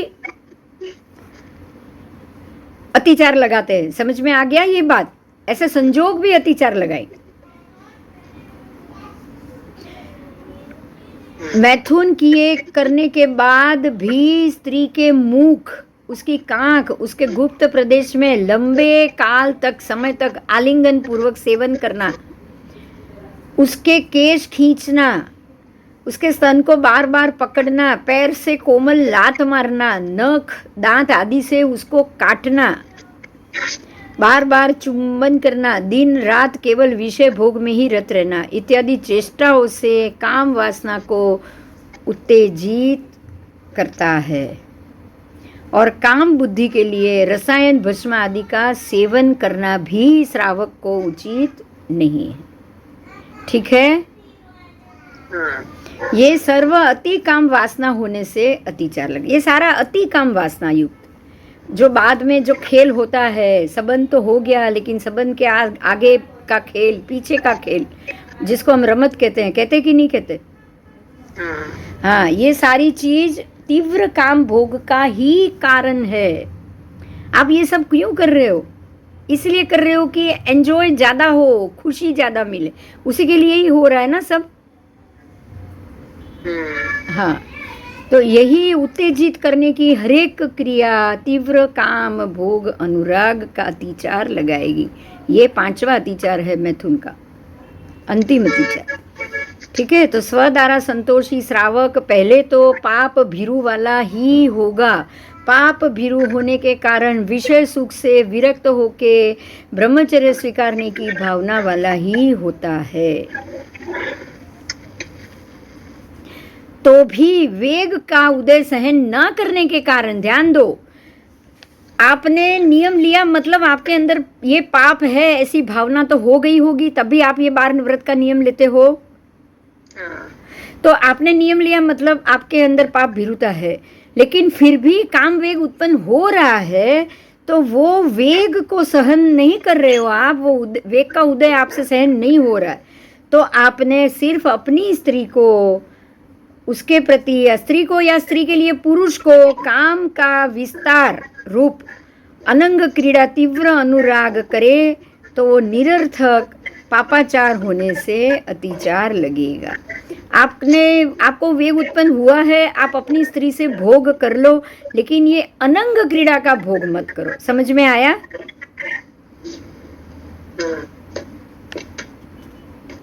क्योंकि इसमें कोई गुण नहीं है,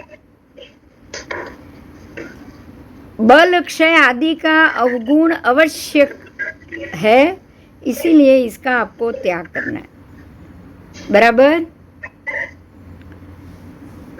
जैसे ये होता है ना कि पाप तो कर लो लेकिन तीव्र राग से मत करो, ये सारा तीव्र राग पूर्वक का विषय वासना हुआ जो आप तीव्र राग से कर रहे हो। आगे चलो। शरीर में कंपी पैदा होना, पसीना होना, बात बात में थक जाना, इसका फल क्या है ये बताया है। देखो अब ये आपने ये मैथुन व्रत का भंग किया है या अति काम वासना हो रही है, अति सब में अतिरेक हो रहा है, इंद्र का उपयोग भी अतिरेक से हो रहा है, तो क्या होगा? शरीर में कंपी पैदा होगी। मतलब अगर किसी को पार्किंसन हो रहा है, किसी को ये ध्रुजारी हो रही है, किसी का शरीर या हाथ पैर कांप रहे, अब ये चीज़ पे ये फोकस करना ही करना कि इसका कारण यही है कि इसने भूतकाल में अपनी काम वासना हद से ज़्यादा प्रयोग किया है। समझ में आया? इसके बगैर शरीर शिथिल नहीं होता है। ज़्यादा पसीना, बात बात में थक जाना, मूर्छाना, चित्त में भ्रम होना, शरीर में ग्लानि होना, अरुचि होना, सर्वत्र कमजोरी, क्षीणता या क्षय रोग आदि भीषण रोग होना, ये सारा बल क्षय का कारण। क्योंकि आपने भोग ज्यादा किया तो बल क्षय भी ज्यादा हुआ, और ज्यादा बल क्षय हुआ है तो आपको दिक्कत आई है। अब उसके बाद है परदारा त्यागी श्रावक को 5 अतिचार और स्वदारा संतोषी श्रावक को 3 अतिचार लगते हैं। अगर आपने परदारा को त्यागा है तो 5 अतिचार लगेगा, और अगर स्वदारा का त्याग किया है, स्वदारा का, तो 3 अतिचार लगेगा। कैसे मैं बता रही हूँ। भंग के विकल्प में 5 अतिचार लगेंगे। अगर भंग का विकल्प आया, उसके भांगे का विकल्प आया, तो भी आपको 5 अतिचार लगेंगे। ठीक है। आगे, मूल्य देकर कुछ काल के लिए अपनी स्त्री के रूप में अगर कुछ काल के लिए स्वीकार की हुई वेश्या और अपनी उसमें अपनी स्त्री की बुद्धि से गमन करना, वो ईत्वर परिगृहीता गमन का यह अर्थ लिया जाए तो स्वद्वारा संतोषी श्रावक को भी दूसरा अतिचार लग सकता है। और अज्ञानता से पर स्त्री गमन हो गया, अज्ञानता से, और उसके लिए व्रत व्यतिक्रमित हो गया तो प्रथम अतिचार भी लग सकता है। इस प्रकार से स्वद्वारा संतोषी श्रावक को भी 5 अतिचार लग सकते हैं। मतलब ये हो गया कि अगर आपने व्रत लिया है फिर भी आपको ये 5 अतिचार कभी ना कभी क्रम से लग सकता है। आपको उसको अतिचार मानना है, आपको ये पाप भीरुता अपने अंदर रखनी है कि ये मैंने गलत किया है, मतलब ये जो मैं कर रही हूँ या कर रहा हूँ ये कहीं ना कहीं तो पाप है। आपको ये जरूर समझना है, ठीक है? हाँ। यस।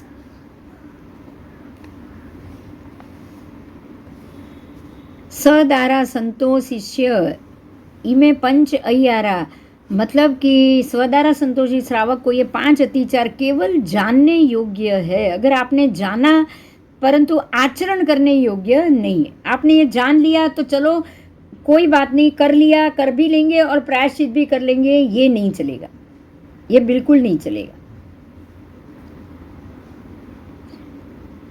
इस प्रकार के चौथे अनुव्रत संबंधी में दिन संबंधी कोई भी अतिचार लगा हो तो उसका मैं शाम को प्रतिक्रमण अवश्य करूँगा। समझ में आ गया? ये चारों, चौथा अतिचार और ये सब तो हुआ है। अब यहाँ महत्व का ये आता है मुद्दा कि अगर आप ये अतिचार करो या ये संबंध रखो पर क्या ब्रह्मचर्य का पालन हो तो उसका क्या प्रभाव, ये विचार आएगा ना। अगर ये इस चीज़ को इतनी ज़्यादा अशुभता दी है, इतना अशुभ माना है तो कोई ना कोई तो बुराई होगी। तो क्या बुराई है ये बताया है, सुनो, ध्यान से सुनो कि इसका शुभ फल क्या है। अगर आपने ब्रह्मचर्य का पालन किया तो उसका परिणाम क्या है। शक्ति हो तो गांगे के समान श्रावक को, गांगे कौन थे? भीष्म पितामह। भीष्म पितामह श्रावक थे और उन्होंने ब्रह्मचर्य का पालन का व्रत लिया था। उन्होंने ये सोचा था कि मैं अपनी ज़िंदगी में हमेशा के लिए ब्रह्मचारी ही रहूँगा, तो उसका उनको भी तो कुछ फल मिला ही होगा। तो क्या फल मिलता है? श्रावक को बचपन से ही विशुद्ध ब्रह्मचर्य का पालन करना चाहिए, क्योंकि ब्रह्मचर्य सामान्य रूप से महाफलदायक है। उसमें गृहस्थ को वो शील महाकष्ट से पालन होने से, उस व्रत का पालन करने से विशेष रूप में ऐसा कहा जाता है कि 1 करोड़ सोना मोहर का अगर आप दान दो, 1 करोड़ सोना मोहर, विशाल सुवर्ण दान दो, अथवा सुवर्ण के जिनेश्वर परमात्मा का मंदिर बनाओ, इतना सोना आप यूज़ करो, इतना सोना भी किसी ब्रह्मचर्य के व्रत के पालन करने के सामने तुच्छ है। बोलो, समझ में आया? करोड़ करोड़ सोना मोहर भी व्यर्थ है, इससे ज़्यादा कीमती ब्रह्मचर्य का पालन।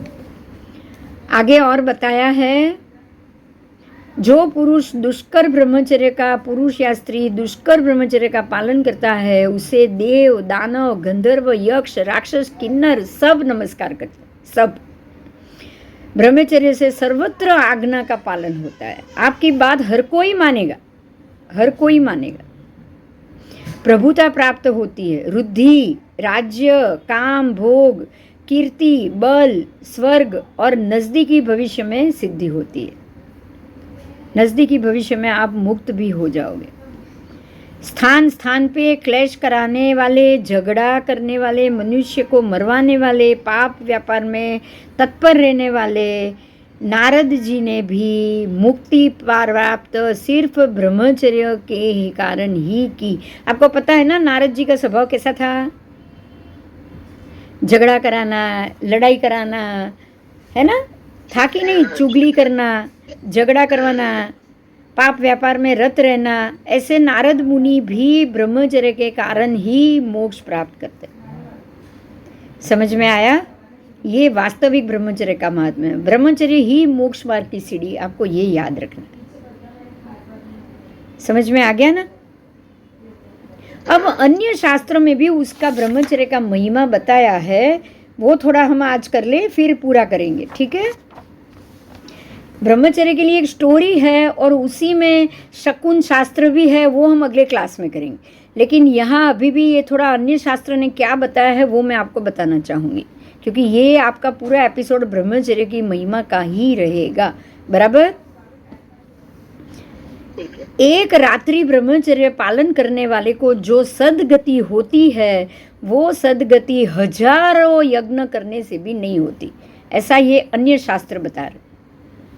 एक तरफ चारों वेद को रखा है और दूसरी तरफ ब्रह्मचर्य को रखा है। अन्य धर्म भी कह रहा है कि ब्रह्मचारी चारों वेद के बराबर है। समझ में आया कितना पवित्र हो गया। एक तरफ सर्व पाप, दूसरी तरफ मदिरा और मांस जन्य पाप, ये दोनों बराबर। मदिरा और मांस जन्य जो पाप है और दूसरी तरफ सर्व पाप है, सब बराबर। यजुर्वेद में भी कहा है कि आत्मा सत्य द्वारा, तप द्वारा, ब्रह्मचर्य द्वारा आत्म सिद्धात्मा को प्राप्त करता है, ये यजुर्वेद कह रहा है। मतलब ये हुआ ना कि ये असिद्ध गति तो हिंदू धर्म ने भी मानी है, वेद ने भी मानी है, बराबर। तो वेद गलत हुआ? नहीं। देखो, इसीलिए हम जब गणधरवाद सुनते हैं ना, वहां भगवान बोलते हैं कि गौतम वेद वाक्य तो सही है लेकिन तुमने अर्थ गलत किया, बराबर। हाँ, हमारे गणधरवाद में भी ये बात लिखी हुई है कि गौतम तूने अर्थ गलत किया है, वेद वाक्य तो सही ही है। क्योंकि वेद में ये यजुर्वेद यही कह रहा है कि सत्य, तप और ब्रह्मचर्य के द्वारा आत्मा अपना सिद्धात्म स्वरूप प्राप्त कर सकता है। तो सत्य द्वारा, तप द्वारा और ब्रह्मचर्य द्वारा ये तीनों चीज से सिद्धात्मा बन सकते हो, ये बात तो परमात्मा ने भी बताई है कि नहीं?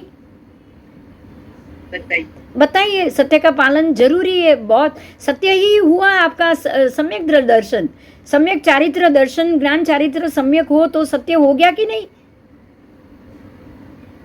सत्य है क्या, बताओ? सम्यक दर्शन, ज्ञान चारित्र ही तो सत्य है। और तप, 12 प्रकार के तप से ही तो मोक्ष मिल सकता है, कर्म घट सकते हैं। और ब्रह्मचर्य, तभी तो हर एक परमात्मा चारित्र की आराधना ब्रह्मचर्य से ही होगी ना। चारित्र आराधना बिना ब्रह्मचर्य हो सकती है? नहीं। तो सिद्धात्मा प्राप्त करने के लिए सत्य, तप और ब्रह्मचर्य तो चाहिए ही चाहिए, बराबर ना। हाँ, दिव्यादिक उसमें भी ब्रह्मचर्य की महिमा स्पष्ट दिख रही है। ऐसा अतुल्य प्रभावक ब्रह्मचर्य बचपन से ही स्वीकार करना चाहिए।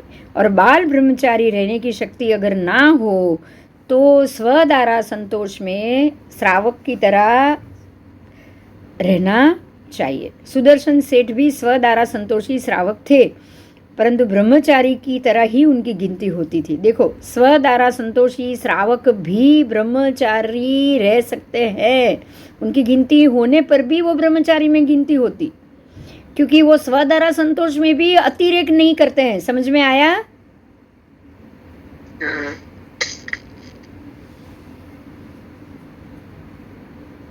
स्वदारा संतोष व्रत लेने की भी शक्ति ना हो तो परस्त्री गमन का त्याग अवश्य करना चाहिए, बराबर।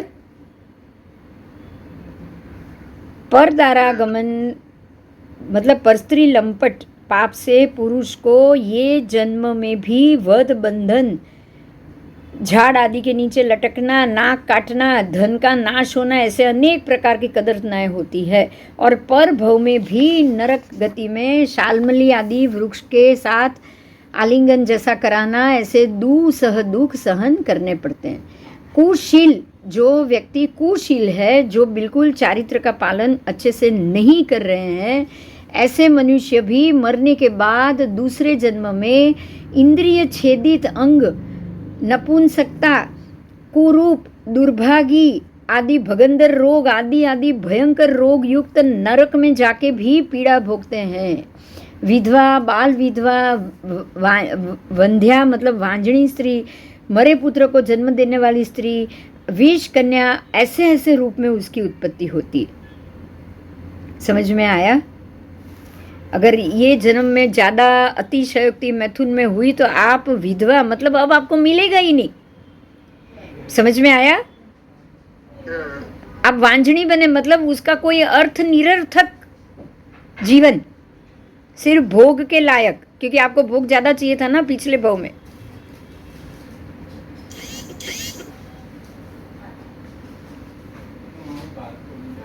आओ, प्रभु वर्धमान स्वामी ने कहा है कि है गौतम, देव द्रव्य का भक्षण और परस्त्री गमन दोनों करने से जीव 7वीं नारकी में 7 बार जाता है। बोलो, ये भगवान की वाणी है। देव द्रव्य का भक्षण, थोड़ा भी देव द्रव्य आपके पास या आपके घर में नहीं आना चाहिए।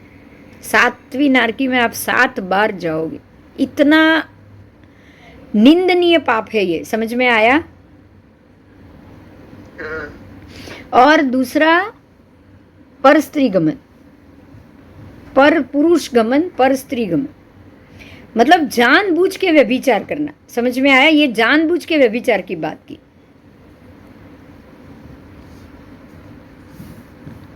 अन्य शास्त्रों में भी पर स्त्री गमन के दुष्ट फल बताए हैं। पर स्त्री गमन, पर पुरुष गमन करने से 21 बार नरक में जाना पड़ता है। इसलिए धर्मात्माओं को पर स्त्री या पुरुष का सेवन का त्याग करना चाहिए। अब सुनिए, रावण की स्टोरी आप जानते हैं। ऐसे ही गर्द, भिल्ल आदि उसकी भी ऐसी ही कोई स्टोरी होगी। तो रावण तो पता है, उसकी तरह पर स्त्री की इच्छा मात्र, देखो रावण ने भोग नहीं किया, खाली इच्छा ही की थी ना सीता की। भोग तो करने ही नहीं पाया वो, खाली इच्छा मात्र से भी आज वो नरक में पड़ा है।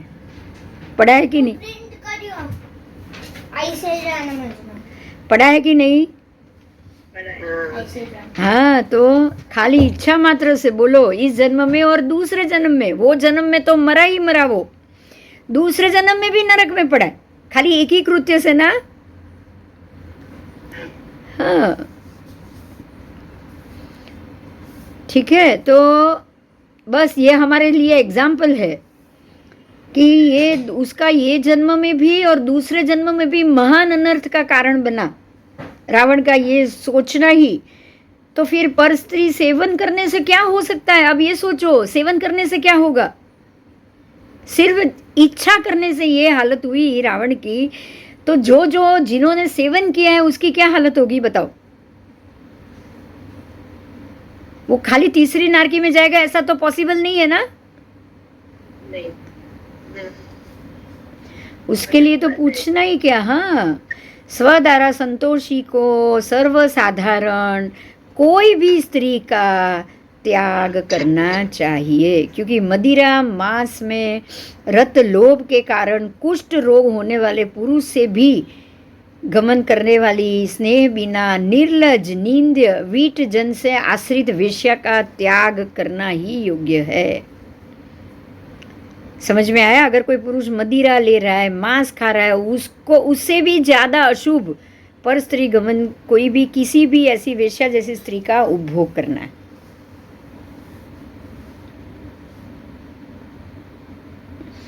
श्रावक को, अभी और बात है, ध्यान से सुनो, श्रावक को 5 पर्व तिथि या 10 अष्टमी चतुर्दशी आदि दिनों में भी और तीर्थंकर भगवान के कल्याण के दिनों में भी, उसके बाद जो 6 अट्ठाई आती है वर्ष की, 8-8 दिन की 6 अट्ठाइयों के दिनों में भी दिन में हमेशा के लिए ब्रह्मचर्य का त्याग और रात्रि में 1 या 2 बार त्याग करके ब्रह्मचर्य का अपनी स्त्री से भी गमन करना हो या पुरुष से गमन करना हो तो आपको ये सारे दिनों में ब्रह्मचर्य का पालन करना है। श्रावक भी व्रत लेके ये सारे दिन में भी मैथुन सेवन नहीं कर सकता। समझ में आया? हाँ। पर्व दिनों में अन्य दर्शनकार ने भी मनु साहित्य हो या वेद वेदांग हो, उन्होंने भी मैथुन का निषेध किया है, मैथुन का, और ये कहा है कि अमावस्या, अष्टमी, पूर्णमासी, चतुर्दशी ऋतु सिवाय के दिनों में स्नातक ब्राह्मण को ब्रह्मचर्य का पालन करना चाहिए। विष्णु पुराण में भी कहा है कि चतुर्दशी, अष्टमी, अमावस्या, पूर्णिमा और सूर्य की संक्रांति, ऐसे ये दिन ऐसे पर्व है कि इन पर्वों में तेल, स्त्री और मांस का सेवन करने वाला मनुष्य मर के विष्ठा और मूत्र का भोजन है ऐसे नरक में उत्पन्न होता है। चलो देखो, यहाँ ये बताया है कि अन्य धर्म ने भी इस चीज़ को, मैथुन को अशुभ ही माना है, अशुभ ही माना है, और वो भी पर्व तिथि में अपनी स्त्री से भी मैथुन को, अपने पुरुष से भी मैथुन को अशुभ माना। समझ में आया? पर्व तिथि का महत्व भी समझ में आ रहा है? पर्व तिथि में खाली खाने में ही ध्यान रखना है या इसमें भी ध्यान रखना है?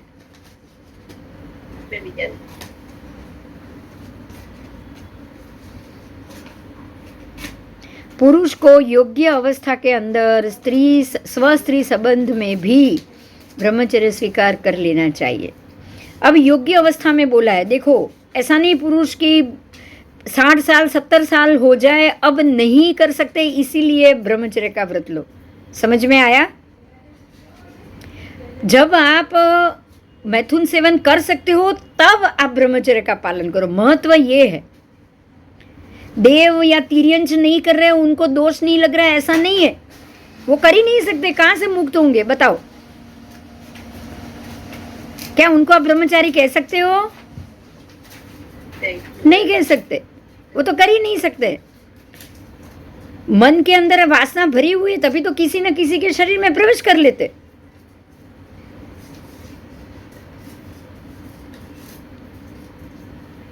अब समझ में आ रहा है देवो बार बार पृथ्वी पे क्यों आते हैं? ये बात समझ में आई? क्यों बार बार पृथ्वी पे आते हैं? बोलो, स्वर्ग लोग छोड़ के। हाँ, भोग के लिए आते हैं और कुछ नहीं है, वहां कुछ नहीं मिलता भोग उनको।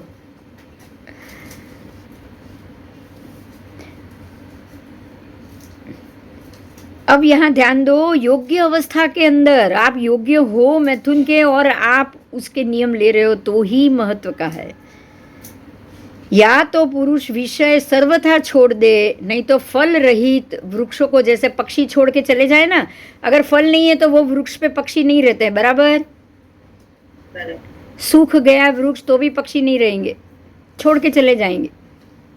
ऐसे ही जब विषय ही पुरुष को छोड़ दे, 60-70 साल की उम्र हो गई और विषय की इच्छा ही, विषय की शक्ति ही अगर पुरुष को छोड़ दे, अब वो पुरुष उसको छोड़ेगा तो कोई फायदा?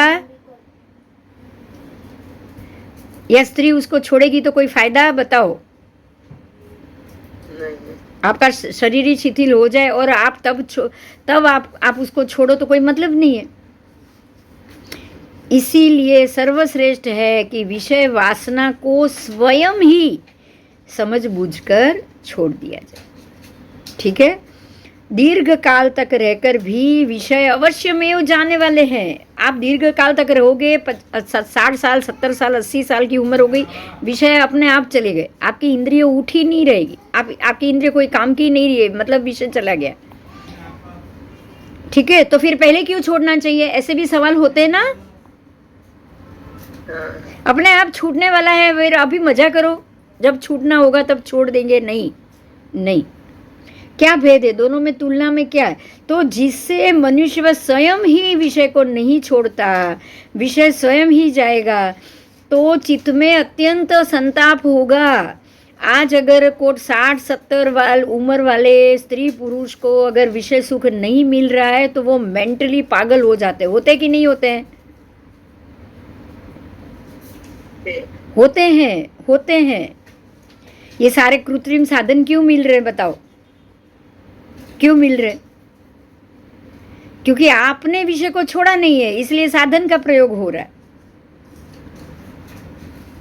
लेकिन उल्टा हो, आप समता से उसको छोड़ दो तो आपको परेशानी होगी नहीं। तो पहले छोड़ना चाहिए ना आपको, जब आप योग्य हो तब, तो आपको संताप नहीं देगा। जीव स्वयं त्याग करेगा तो अनंत समता रूपी सुख को प्राप्त करेगा। समझ में आया?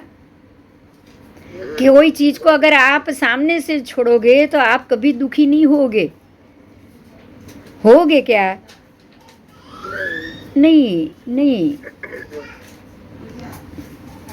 इसीलिए जीव को विषय स्वतः छोड़ना ही उचित है, क्योंकि जीव स्वयं त्याग करेगा तो अनंत समता रूपी सुख को वो प्राप्त करेगा। भागवत पुराण में भी कहा है, अभी अन्य धर्म की बात है, पुरुष अथवा स्त्री को तामिस्त्रा, अंध तामिस्त्रा, रौरव आदि नरक, उन्होंने भी नरक का नाम दिया है, महातमस, तमस, ऐसा।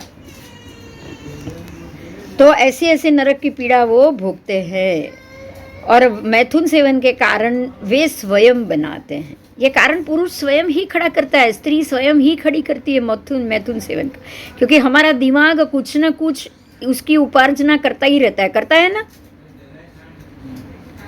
हम कुछ न कुछ कारण स्वयं ही ढूंढ लेते।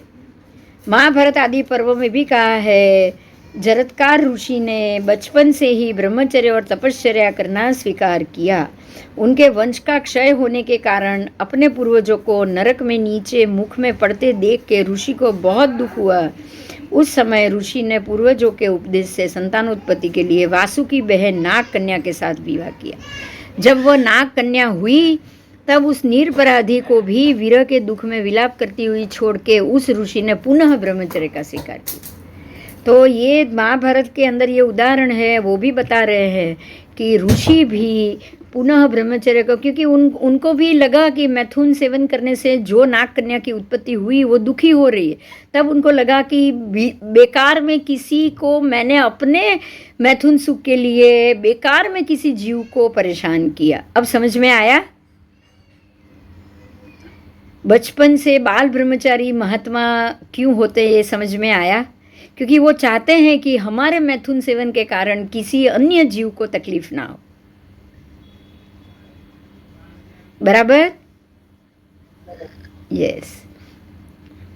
और कठोपनिषद है, उपनिषद है ये एक, उसमें भी ये कहा है कि जिस दिन वैराग्य आ जाए, जिस दिन आपको लगे कि आपको ये संसार में नहीं जीना चाहिए, उस दिन गृहस्थाश्रम में से या वानप्रस्थाश्रम में अथवा संन्यास आश्रम में जाकर आपको ब्रह्मचर्य दीक्षा स्वीकार कर लेनी चाहिए। तो जो गृहस्थाश्रम है वो भी हमारा ही है, चौथा स्वदारा संतोष हुआ कि नहीं हुआ? क्योंकि आपने एक गृहस्थ आश्रम बनाया और उसमें एक स्त्री या एक पुरुष को रखा जो आपके विषय सुख के लिए जरूरी है। बराबर? वानप्रस्थाश्रम भी वही हुआ कि चलो 50 साल हो गए, अब स्वेच्छा से ब्रह्मचर्य का पालन करो, तो वो वानप्रस्थाश्रम हुआ। हाँ। और संन्यास आश्रम मतलब अब अपनी स्त्री को भी छोड़ दो और संन्यास ले लो। ये सारा हमारा ही जो जैन धर्म बता रहा है वही तरीका आ रहा है ब्रह्मचर्य का। समझ में आ रहा है?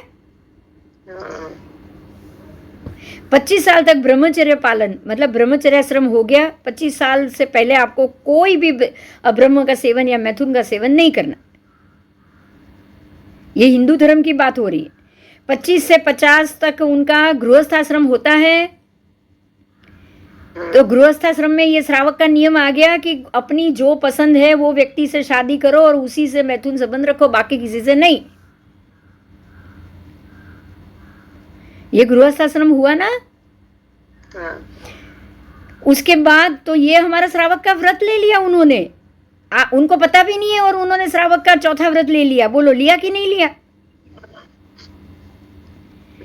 ले लिया। उन्होंने ये नियम ले लिया कि भाई गृहस्थाश्रम में प्रवेश किया है, शादी कर लो और जो जिससे शादी की है उसी से सिर्फ संबंध रखो। फिर वो राजा है, उसने 32 रानी से शादी की है तो वो 32 रानी से संबंध रखेगा। बराबर? तो ये उसका गृहस्थाश्रम हुआ। उसके बाद वानप्रस्थाश्रम भी 50 साल की उम्र हो गई है, अब हमको कोई मैथुन सेवन नहीं करना। हम शरीर से योग्य ब्रह्मचर्य मैथुन के योग्य है तभी हम ब्रह्मचर्य का पालन करें। बोलो बराबर है कि नहीं? वही बात आई ना, भगवान ने जो बोला है आप सामने से छोड़ो उसको। विषय आपको छोड़ो, उससे पहले आप उसको सुखपूर्वक समतापूर्वक छोड़ो। तो वानप्रस्थ आश्रम समता ही है कि अब हमारी पत्नी से भी हमको संबंध नहीं रखना है, हमारे पुरुष का भी हमको त्याग करना है। वानप्रस्थ आश्रम क्या हुआ? समता हुई कि नहीं? समता से आपने ब्रह्मचर्य का स्वीकार कर लिया, और लास्ट में पंचोदर के बाद संन्यास आश्रम, मतलब आप संन्यास ही ले रहे हो, तो संपूर्ण ब्रह्मचर्य आ गया। अब आपको अपना जो पात्र है उससे भी संबंध नहीं रखना है।